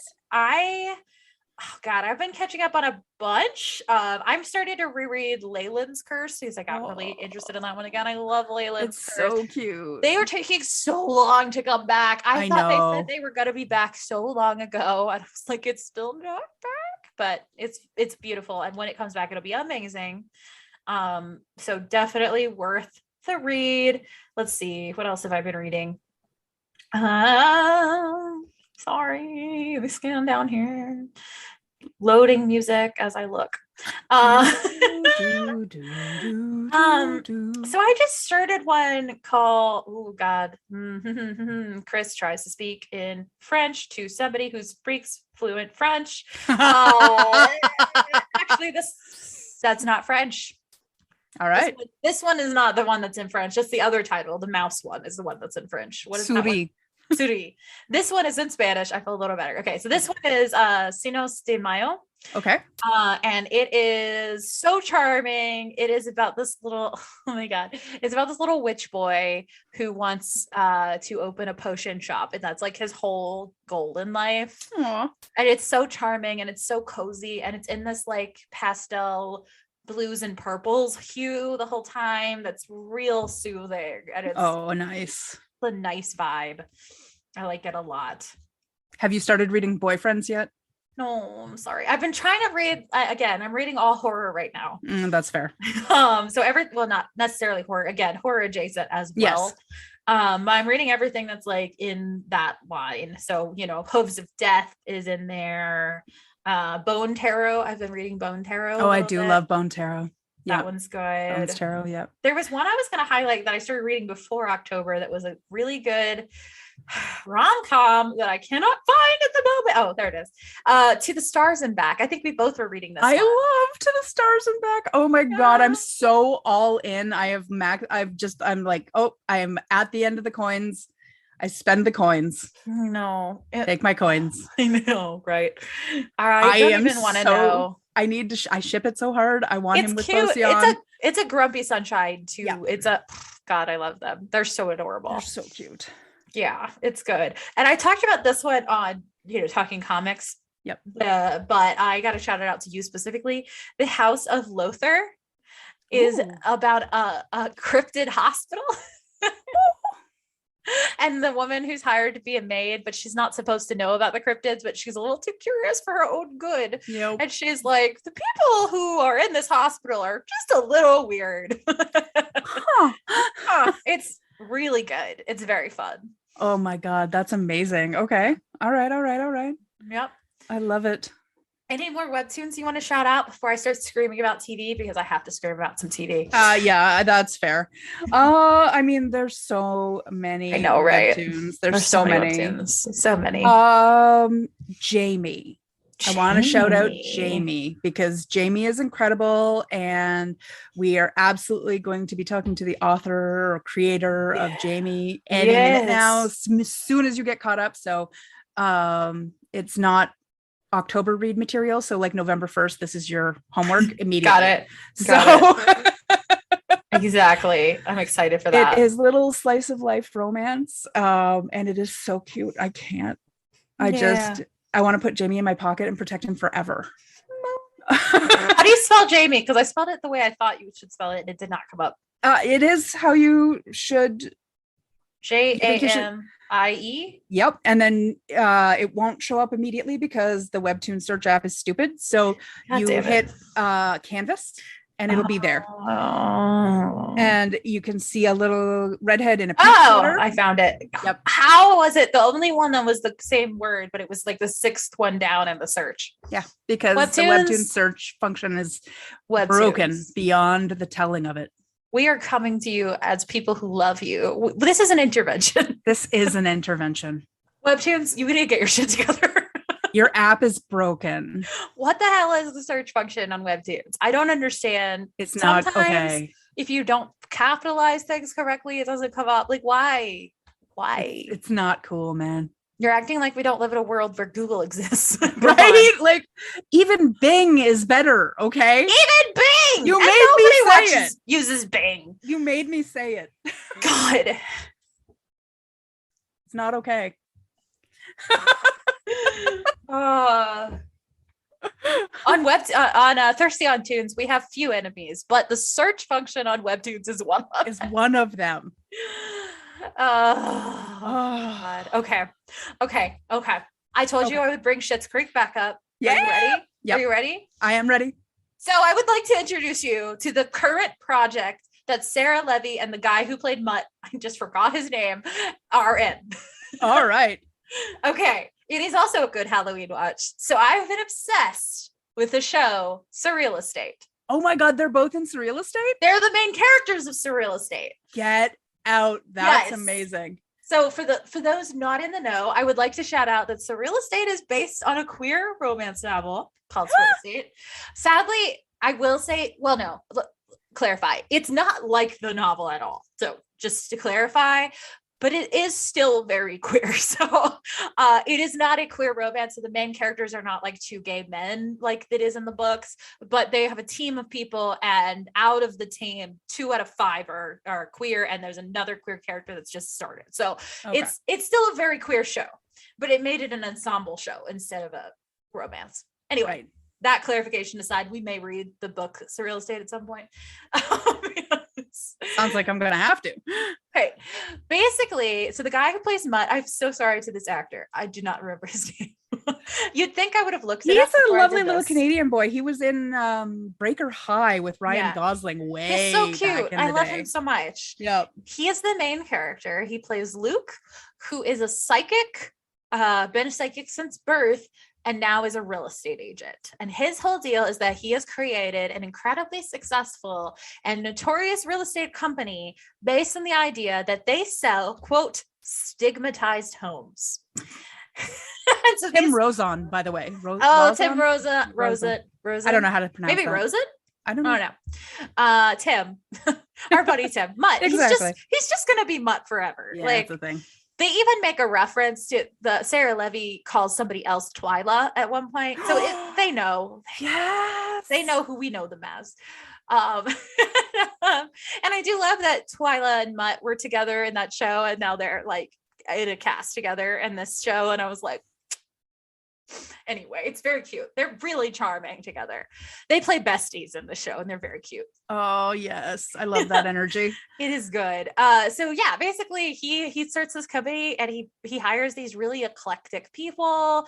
So he has Father Phil, who's a fallen priest, now a gay ghost hunter married to a gay carpenter. Yes, there's a great episode that's going to bring up in the most healing and hilarious way all of those old Catholic feelings, where he has to go talk to these people at this monastery, and at one point he's left alone in a room with a picture of Jesus, and it basically starts with him going, "Hey there, bet you didn't expect to see me again." I love, what's up, buddy? Father Phil and his husband Anthony are grumpy boy and sunshine. So like Father Phil is really angsty and grumpy and sarcastic. And when you meet Anthony, because you don't meet him until the second episode, so when you meet him, it's hysterical how different they are, because he walks in literally singing Pirates of Penzance. Yeah. Phil makes a crack about like, I know, he's so shy. Oh, they're just really leaning into it then, They are adorable. I love them so fucking much. And then there's Augie, who I think definitely has autism. He is their tech guy. He builds things like ghost goggles to let you see ghosts. Nice. This show is very intentionally and very knowingly camp. Like it leans hard into the campiness of it, and it's so fun. This is made in Canada, isn't it? It is, yeah. Yeah. And, I can tell. And then there is the office manager, who is the goth girl bisexual Zoe. Love her. She's fucking gorgeous. And she is the most funny character in the show, but she's also the one that has like the most knowledge of all things supernatural, but is like just goes by office manager. But then anytime they need anything, she's like, I could find you 12 haunted houses today. Gotcha. You know, we love her. And then Sarah Levy plays the new realtor from a regular real estate agency that they hired, who comes in not knowing that she's working for a haunted house agency. Yes. She's just like, I know that you guys sell the hard to sell houses. And he's like, about that. And then Bronwyn, this is the most you moment of the show. He pulls out a PowerPoint presentation. Yes, he does. On haunted houses. And it is so funny. I was rolling laughing the entire PowerPoint presentation. And this man is one in which like ghosts and everything are his day-to-day life. He isn't scared by it at all. A poltergeist at one point is throwing things at his head, and he's answering his phone like it's not a big deal. But in the PowerPoint presentation, he's like, I want everyone to prepare for the truly scary thing. We might have to lower interest rates. So he's got his priorities in order, is what you're saying. He does. There's one point where he's like, I only fear 3 things in life: failure, not selling a house, and the Easter Bunny. Why? Everyone's afraid of the Easter Bunny. It's just like, that's the humor the whole time. It is so good. And it genuinely takes you on emotional journeys. So you get so invested in these characters. It's kind of Parks and Rec-esque and Schitt's Creek-esque when you're invested in things that shouldn't matter, but you care about them now. Yeah. Like at one point, somebody is going to win a real estate award, and you're like real invested in it. And you're like, why do I care about this? There's a literal poltergeist, but I'm real worried about this award. It's so so good. Amazing. Yeah. And I think Amazing. it's like hidden away on Sci-Fi Channel. So I'm worried that not enough people are seeing it. Because everybody needs to watch it. It's so good. Amazing. Okay, well, I'll have to search that out because that sounds fantastic. Yeah. Yeah. It's honestly, it's Canadian enough. You might have easy access to it. So. Right? Oh, yeah. It's so good. I love it so much. Are you watching anything fun? Honestly, I spend so much time reading. I hardly watch anything. So basically what I have watched lately has been old episodes of Schitt's Creek because that gives me life. And sometimes I just need a straight shot of dopamine. Absolutely. Yeah. My like old rewatch of the Halloween month has been X-Files. Excellent choice. Yeah, it's so comforting. Despite it being a scary show, it's like a comfort watch now because it's so familiar. Yep. Yeah. I used to love X-Files. I would have like a Friday night date night with my friend Paula, and we every Friday night she'd come over and we would watch X-Files and have peanut butter bagels. Yeah. Turn out all the lights. That's so perfect. I was just, we'd have a girls' night, watch X-Files. I love that. I love that for you. That's amazing. Yeah, exactly. It's very soothing. So it's either Surreal Estate, X-Files, or some horror movie I find on Shudder.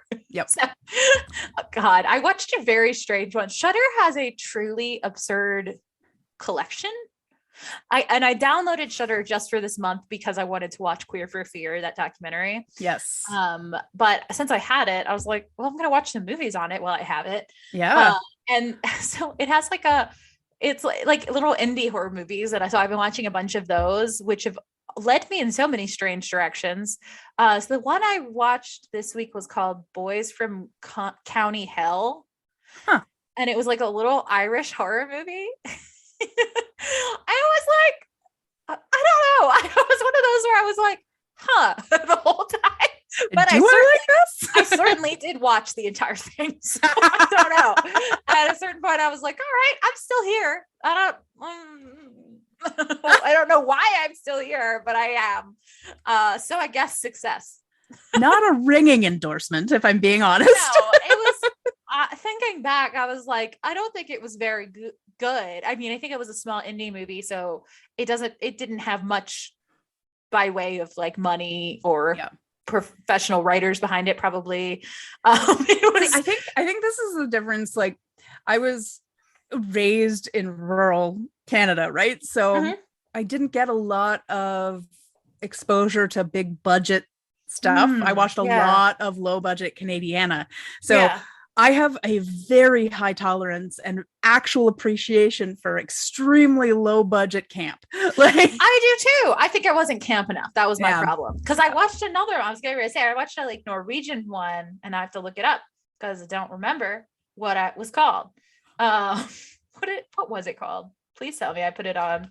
Oh, The Privilege. I think I told you about this. It was the first horror movie I watched this October season. Yes. So it was also like the same level of budget.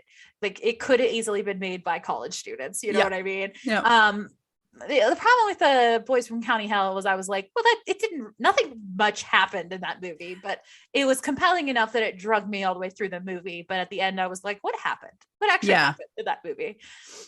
Will say the monster, genuinely good practical effects. I was like, whoa, I've seen higher budget movies with less scary monsters in it. Impressive. I know, impressive. Which is partially, I mean, that's part of why I think it was kind of boring, was because that monster was only on screen for maybe 5 seconds. Oh, it being expensive. They blew the budget there. Gotcha. They sure did. They sure did. They blew their whole load. Oh, those poor boys didn't last. No, they didn't. And I will say, like the boys in it, who I think must be actually very, very young, were good actors. So it wasn't bad. It was just like not much happened. So. Yeah. But The Privilege was one that I watched. I think it was from this year. 2022. So it's a new movie. And it is this Norwegian movie.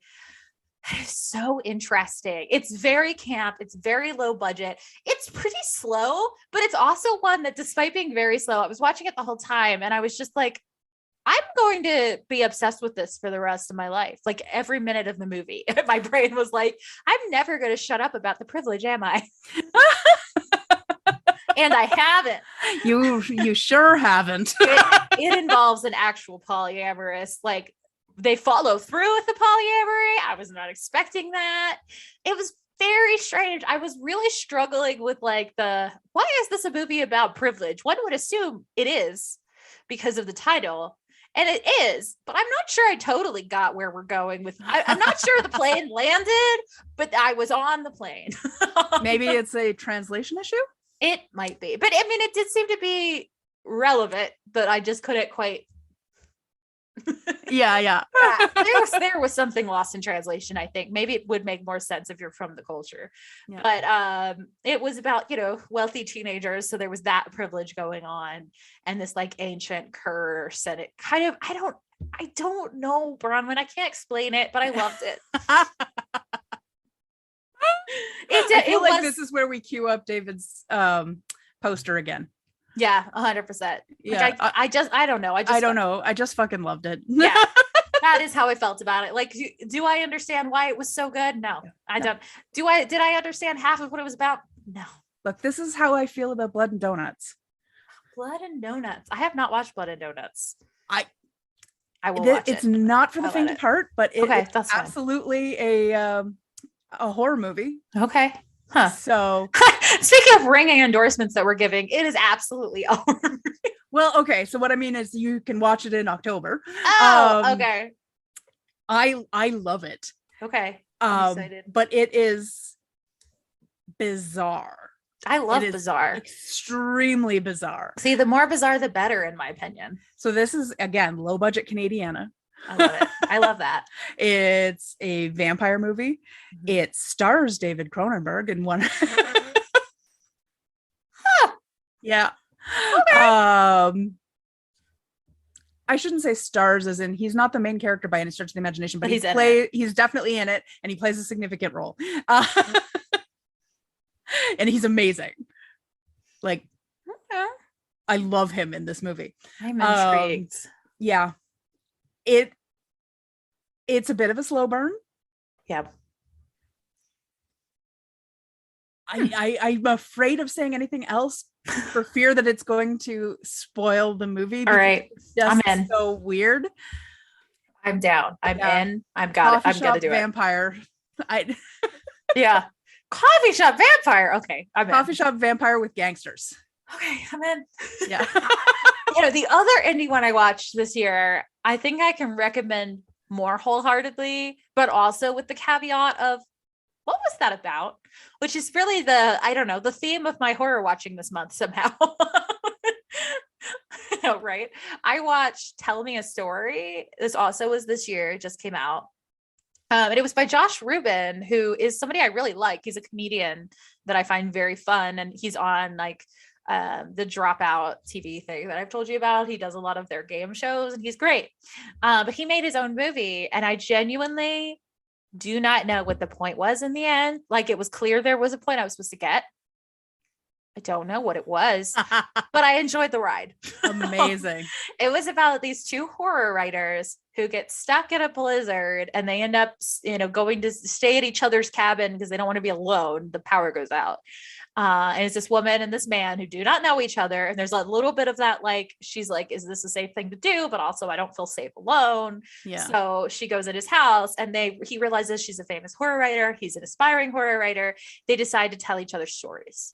Oh no. It is interesting and it explores fragile masculinity in a really interesting way. Not sure the final conclusion, but again, I liked it all the way through. I definitely ended and I was like, huh. Okay. Still thinking about it though. Yeah. So, I mean, it was successful in some part. Yeah. It was interesting. It was fun. It was a fun ride. All right. I like it. I feel like we've watched more horror stuff, but I can't. I mean, you watched The Black Phone. We talked about that. Oh yeah, that was great. I loved that. That's the best horror movie I've watched in a long time. Yeah, 100%. That was one's fantastic. Not for the faint of heart at all. that is a rough movie, but oh my god, if you can handle it, so good. Yeah. Ethan Hawke is Ethan Hawking right and left. All over the place. He left his whole Ethan Hawke-cussy on the floor.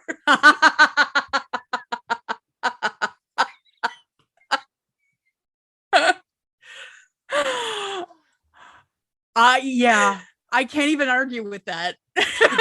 How could you? What argument could you make against the Hawk that scene? I honestly, that really was probably the best horror movie I've seen in a long time. That was spectacular. It's easily in my top 5 that I've ever seen. It's really good. It has a really powerful narrative about resilience and trauma, and also cyclical nature of trauma that exquisite. Yeah, and I don't always love child actors. In fact, I often don't love child actors.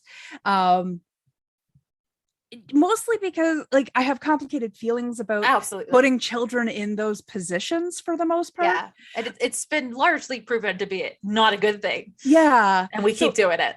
And it's so I don't love children, but these are not like you don't like children actors. You do love children. I do love children. I don't love children in movies. You paused and then switched direction, and I wanted to save you. Thank you. I appreciate you saving me from myself. I do not love children. That was the Dr. Horrible. I hate the homelessness problem. Yeah. The hammer is my penis. You have, if Captain Hammer was a good guy energy. That's,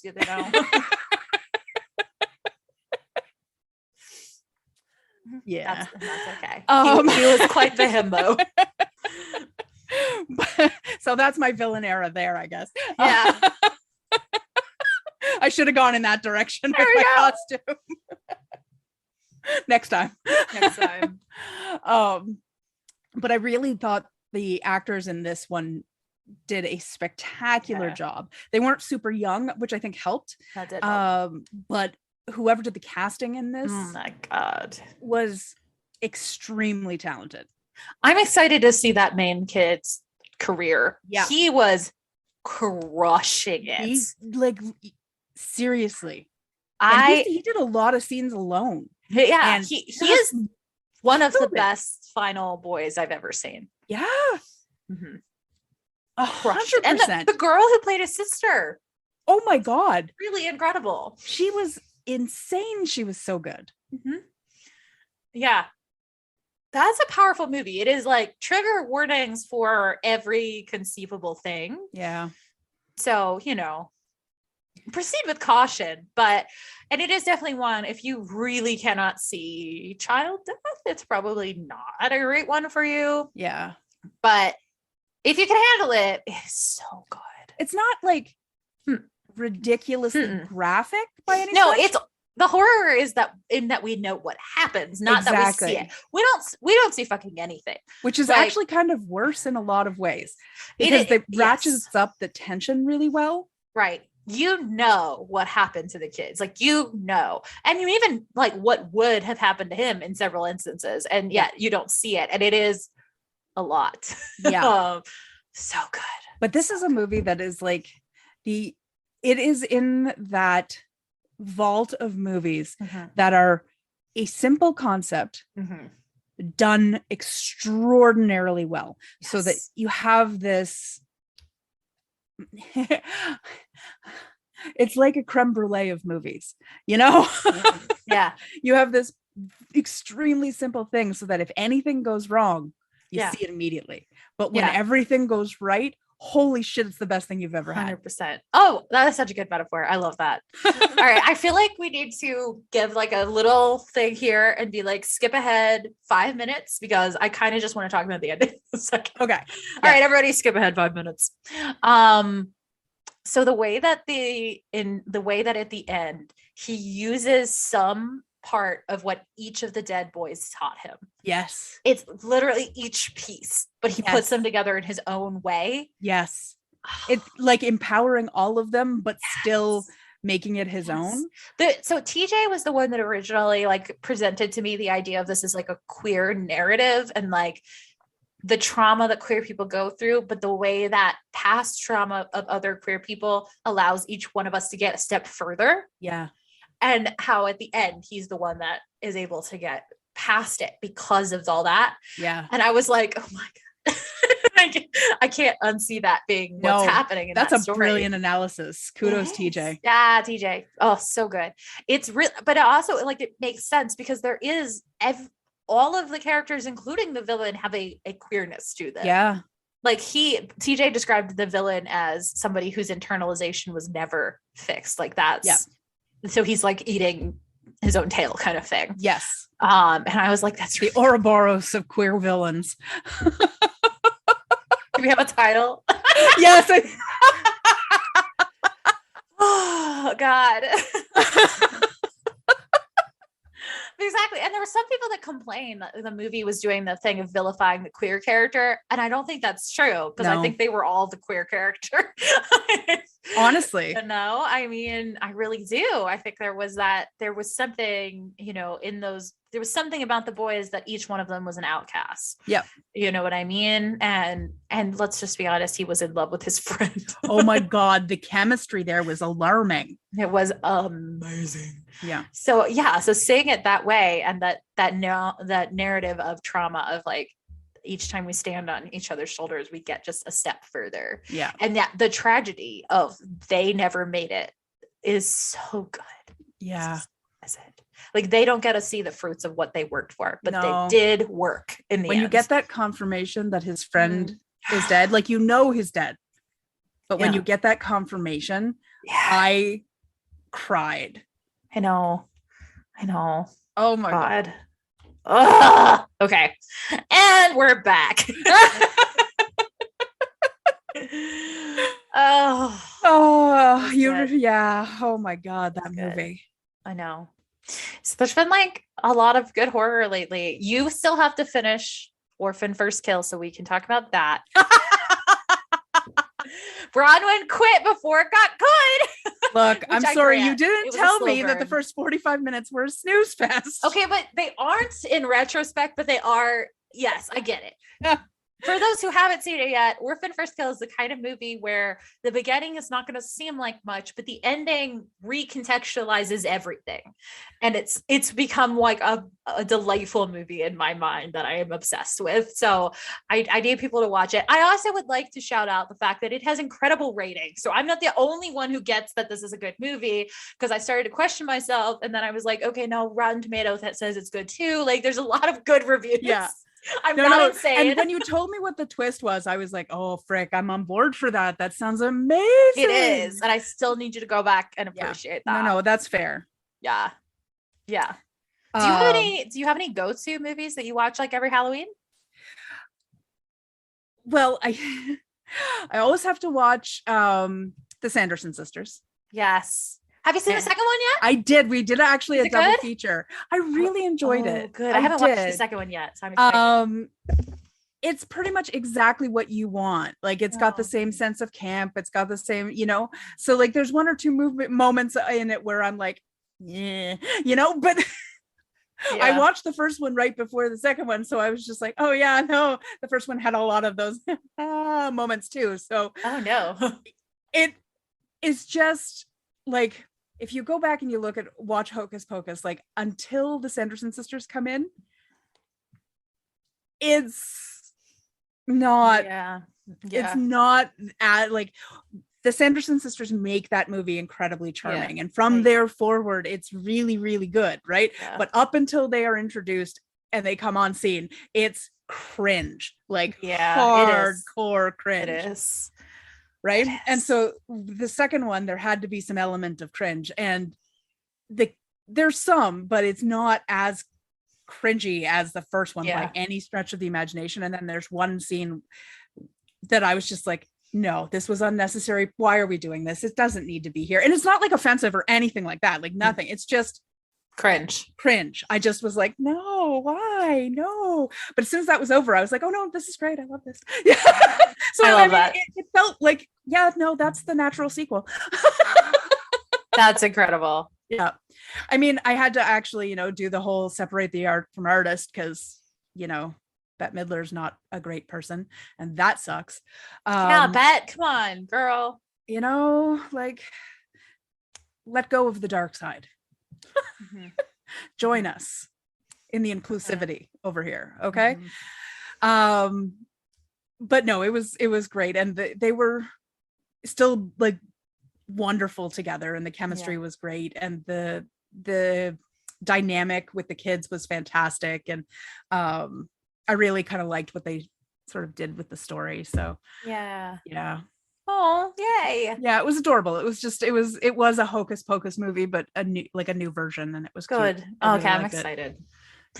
I always watch all of the Halloween Town movies. Have you ever seen any of these? I have seen, I think, one Halloween Town movie. Yeah. Oh my God, I love them. I love the whole journey. To be clear, and for those of you who, again, if you know, the Halloween Town movies only include 1, 2, and High. We do not talk about Halloween Town 4 because the freaking people at Disney recast her because she was too fat. Oh. No. So we don't talk about that movie. No. The canon is the first 3. And they are a delight. And the fact that the girl who plays the main character went on to marry the villain of the second movie, exquisite. That is perfection. They literally didn't have a romantic fling on set. They were kids, right? Yeah. They then proceeded to kind of not really know each other, but just have each other as like text, numbers or whatever for 10 years. And they came back together to do a skit for a YouTube video and fell in love. Ooh. So she literally marries the guy she kills in Halloween Town. That's amazing. They're very cute. I love them a lot. But yeah, I recommend. Those are fun. They're just so cheesy and so camp and so delightful. And I literally grew up wanting to live in Halloween Town. Like, yeah.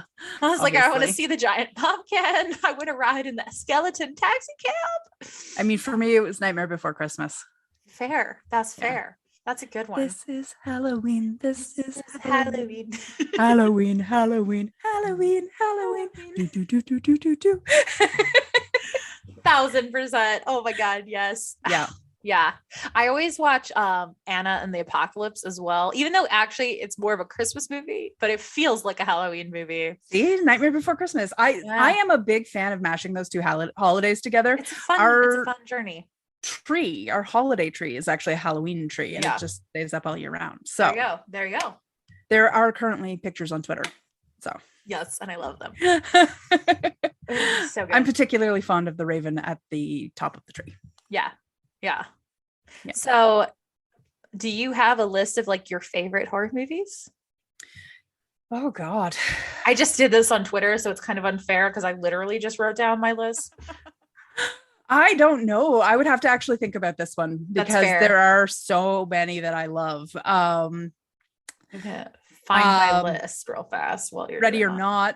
Ready or Not's on my list. Black Phone for sure made the 100%. list because that's I don't know if you'd count it, but I do. So Fight Me, but Rocky Horror Picture Show. Yeah, of course. That will always be up there. The Crow. I've not seen The Crow. I need to do that. Oh my God, let's do a watch of that. That qualifies for October. Holy 100%. shit. Okay, well, we're doing that. I love that. Yeah, The Crow is always on my list. Do you want to hear my 10? Because I found them. Yes. Okay. So Jennifer's Body. Oh yeah, I do love Jennifer's Body. Love it. Anna and the Apocalypse. After Midnight. Oh, exquisite. What is that? After Midnight is a little indie horror movie made by Brea Grant, which I love. Or she stars in it. I'm sorry, she's not the one who made it. But it is an entire horror movie about somebody having to process toxic masculinity. Huh. Exquisite. It's a very it's like a cozy horror movie. I don't know how to explain that. I'm down. It's like not very. It is slow, but it doesn't feel slow when it's just you're in the atmosphere of it. The plot line is it's this guy who something happened to his wife. It's mysterious, but it's not, she doesn't get fridged. Let me just say. And he is processing that living alone in the South. So it's also one of those like Southern horrors that we love. And every night at midnight, this monster comes and tries to get in the house. Huh. And it's a slow kind of meditation on toxic masculinity. And let's just hint, the monster is toxicity. Yeah. Oh, I love it. Very, very good. I love that one a lot. Ready or Not. I think you mentioned that one. Happy Death Day. Happy Death Day is one of my all-time favorites. I know I've heard of this one. I don't think I've actually seen Happy Death Day. That is a great feminist horror movie. Okay. You would love that one. Excellent. Oh, it's such a good, that is a good movie. I thought about one. Yeah. Bit. Bit, yeah. Oh, good one. I Oh my love God. Bit. Oh my God, Yeah. I love Bit. That is a good one. Happy Death Day is the movie that has the famous line that got quoted on TikTok all the time, which is the "You're gay." Yeah. I think about that all the time. I'm not gonna lie. That's fair. It's a she gets, this is not a spoiler because it's the first scene. The main character gets killed in a slasher situation and then wakes up the next day and has to relive the day over and over again. So it is a Groundhog Day, but running from a slasher. Yes. And it definitely just leans into the, if you had to do this over and over again, you would eventually just like lose it. And it's so funny. There's one point when she's had this conversation with this guy so many times where he comes out to her, she starts coming up to her again and she just goes, "You're gay." It's my favorite. That's incredible. And I am immediately putting that on my list. Okay. I love it. The second movie, there's a sequel, Happy Death Day 2, is sci-fi. It's totally different, which threw me. Like, it's very fun, but it is not a horror movie. Interesting. I know, went a full different direction. Black Phone's on my list. Yeah. Evil Dead, just the whole Evil Dead, all of them. Fair. I love him. Bruce Campbell. Thank you. Yeah, I was thinking of his character's name and then a character's name from a different show he was in. And then I just could not get back to the actor. Ash. Yeah. But no, I thought of Ash, but then I was like Sam because he played Sam on Burn Notice. And then I was like, I can't, what is his real name? Little Evil. Did you watch? Yes, I love Little Evil. Oh my God. Little Evil's so good. Adam Scott is my guy. He's so my good. He makes me believe in love. Anyway. Yeah. Shaun of the Dead. I love Shaun of the Dead. Yes, I love Shaun of the Dead. That's a great one. Scream. Just all of them. Yeah. Except for the third one. I don't like that one. But I like all the others. I think it's the third one. Now I can't remember. Is it the third? Yeah. It's the third or the fourth. I think it was the third one I didn't like. Yeah. You all know the one with the secret brother. It's stupid. Yeah. Not a spoiler because that movie's like a decade old. Yeah, exactly. Anyway, your list. What else do you love? God. Silence of the Lambs. I love Silence of the Lambs too. That's like my long list if I went past 10. Yeah. Oh my God. I love Hannibal. Can't not love Hannibal. Right? This is it. I just the line, "I'm having an old friend for dinner," lives rent-free in my head year-round all of the time. See, "I'm having a nice Chianti with fava beads" lives rent-free in my head all the time. He's very quotable. Yes. I always think of there was a line in Supernatural back when I used to watch Supernatural that also lives rent-free in my head where he's like, this guy is a good hunter. And she just looks at him and goes, "And Hannibal was a good therapist. What's your point?" Thank you. I was like, I think about that all the time. Yeah, and exactly. Was a good therapist. So what? And your point is. God. Oh my God. Seriously. Mm-hmm. I'm trying to think. Oh God. I'm not very good spontaneous. No, I know that. I just thrust that on you because I thought of it literally this moment. So I feel like I'm definitely leaving some off too. I was like, there's ones that I enjoy, but they wouldn't make a favorite list, but that I have fun watching. Mm-hmm. I liked The Woman in Black with Daniel Radcliffe because I'll watch anything Daniel Radcliffe's in, and he does a good job being scared. Yep. But is it a smart movie? No, it's not. Yeah, and like I tend to go kind of one side or the other with horror. Like I want it to be like horror comedy, like Ready or Not. Yeah. And have some camp and some comedy and have some self-awareness and whatever. Yeah. Or I want it to be on the thriller, thoughtful side of things. Yeah.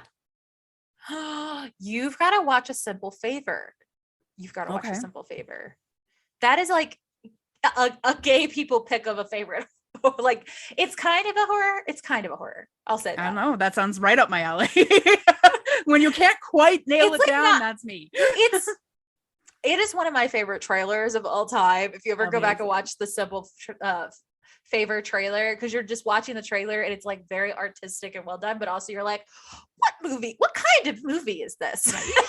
And you watch it and you're still not able to tell anyone, but literally everyone who's watched Simple Favor, it's like the secret club that you're in, because as soon as you find somebody, you're like, it's great, right? Like I can't explain because you can't, but it's amazing.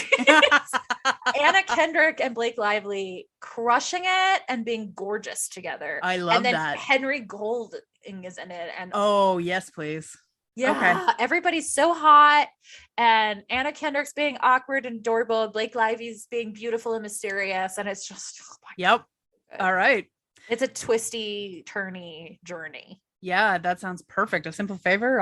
Simple Favor. Yes, I'm going to put that right on the list then, because that sounds perfect. Steve might enjoy it too, so that might be one to watch with him. Honestly. Okay. Awesome. Yeah. What did we watch? That was sort of. I mean, I don't think I'd put this on my favorites list, but it was entertaining to watch, which was Freaky. Freaky. Oh, I've heard of that. It was fun. I really enjoyed it. It was like a combination of a like final girl slasher with Freaky Friday with the switch. Only instead of like switching with her mom or whatever, she switches with the slasher. Oh my God. It's really quite funny. That sounds amazing. Yeah.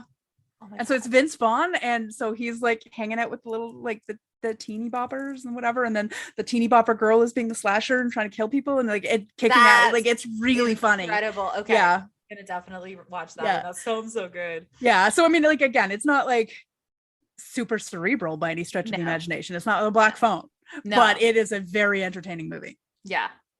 I just remembered a couple more books I want to shout out. Well, this is our chaos hour, right? So exactly. We can, I read earlier this year, actually, My Heart is a Chainsaw by Stephen Graham Jones, who is one of my favorite authors. He's an Indigenous American author. And all of his horror is so good. And he made me afraid of deer. I was going to say, is this the one who made you afraid of deer? He's one of two. He's not the guy he's not the rattling bones one that you had to hear me talk about. That's, that is T. Kingfisher. There we go. I was mixing it up with A.S. King and I got confused for a second. T. Kingfisher, who I will talk about in a second. Actually, it's a good shout out too. But Stephen Graham Jones is also one of the people that made me afraid of deer. His like biggest book is Only Good Indians, and that is a scary deer book. Yep. But the My Heart is a Chainsaw is a wild journey. It is about a girl who deeply, desperately wants a slasher movie to happen in her town. She is. I remember you telling me about this one. She is marginalized. She is Indigenous American. She is queer, and she's been abused severely her whole life. And she's just like, I want somebody to come and murderize my whole town. Can't even blame her. It's coming from a clear place of trauma, and she's not herself hurting people. So it's just this like maladaptive fantasy she has. Until she starts seeing things happen, and she's like, wait, am I living in a slasher movie? But she's such a weird delinquent that like nobody buys into it. But also it's like kind of a wild thing to try to convince people of, that we're living through a slasher movie. Not we have a serial killer, but we have a slasher specifically. Right. It is a wild journey. I love it. I have to read this book. It's very good. Yeah. The one that made me even more afraid of deer was T. Kingfisher's The Twisted Ones, which is folk horror, which is one of my favorite genres of horror. That like in the woods alone. Oh my God. It was real creepy, but I loved it. And she also wrote what is the scientific word for mushroom? I just pulled a blank. Like mycelia. So there's a new genre of horror called mycelia core horror. And it's all like mushroom based horror. So like American Gothic is that, Mexican Gothic is that way. And then T. Kingfisher wrote one this year called What Moves the Dead. That's all about horror mushrooms. Mushrooms are fascinating and horrific. They're kind of scary. And it is a retelling of The Fall of the House of Usher. And it's cottagecore lesbian Fall of the House of Usher. With mushrooms. Have you read T. Kingfisher? You reacted to her name in a way that tells me you have. Yes, I have. scary. Yeah. Oh my God. Yeah. Really good. Really, really good. Yeah. But like small doses for me, because damn. Yeah. Up there with Mira Grant, like 100%. Yeah. Mira Grant's a good one for Halloween. yeah. I feed Under the Drowning Deep, all those. I can't. Oh my God. Like I had to stop reading Mira Grant because I value my sleep. You know, I am terrified of the ocean, and I considered that I should have stopped reading Under the Drowning Deep, and I didn't, and I kept reading it because I do not have self-preservation skills. That she's got mad skills. Holy shit. And Feed is like a genuinely fun horror too. So it's not as scary as Under the Drowning Deep. It is about bloggers in a zombie apocalypse. Amazing. Exquisite. I'm like totally, I can't even go near the parasite stuff because of all of the like pandemic shit. I can't do it. God, I know. I read a book about parasites by Scott Westerfield. I think it's called Peeps. And it's been years and it never has left my brain. Like a parasite, it wormed its way in there. Odioten doten day, odioten day, oh, odioten doten day, fattening up my tapeworm. Thank you, kids in the hall. Oh my God, yes. Speaking of fattening up my tapeworm, this transition. My other favorite horror writer is Grady Hendrix. Have you read any Grady? I don't think so. Oh my God. I went a deep spiral of Grady Hendrix and read all of his books during the first quarantine of the pandemic. I just read all of them. And then I made my queer book club read all of them. Nice. They're so good. Each one of them is a different genre of horror. Okay. Absolutely. Each one is a different genre of horror, and he just like tackles them in his own way. And so like he has a zombie one, he has cosmic horror, he has demon deal, he has a haunted house, he has a vampire, and they're so good. And they just made a movie of my best friend's exorcism, which is his most famous, and I'm like really excited to see it. Oh, you told me about I think I saw the trailer for this. Yeah. Oh, yeah. That looks so good. It looks so good. It's out now, so I'm gonna watch it. But I love it. All of them are good. Horror Story is my favorite. It's his zombie apocalypse in a haunted IKEA. It's very good. Oh my God. I think we have talked so much. Yes. For an totally not planned out episode. This was impressive. I love how we had segments despite not planning. It's almost like our brains just do this. It's the internal checklist, the internal spreadsheet. It is. It is the sexy spreadsheet in our brains. Exactly. Yeah. Well, listeners, I hope you enjoyed. If you want more of these completely unhinged, completely unedited, probably. Yeah. If we're being completely honest. I'm thinking about it. We didn't say anything that need taken out. So it's unedited. Yeah, exactly. Yeah. Then let us know. I mean, we'll still do them whether you tell us to or not, but you know, but we appreciate the feedback. Yeah, we do. That we do.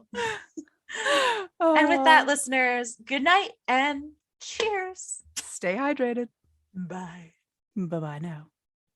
You can find me on all the things social, so Twitter, Insta, Mastodon, Hive at ShinyBabyB. And you can find me on Hive, Insta, and Mastodon at The Myth of Chris. I'm specifically on mastodon.lol, and I think that's where Bronwyn can be found as well. It is. And if you need any other socials from me or any other of my projects that I'm working on, you can find me at linktree.com/The Myth of Chris. I'm trying to be that everywhere now, but Twitter is always going to stay The Myth of Psyche because I can't let it go. And don't forget to check out our parent pod at Talking Comics on Twitter and Insta, or on the website at talkingcomicbooks.com. And you can find me hosting frequently there now, and Bronwyn comes on pretty often too. But you can also find me over at the Gotham Outsiders with my other half, TJ. Reading, drinking, and being nerdy.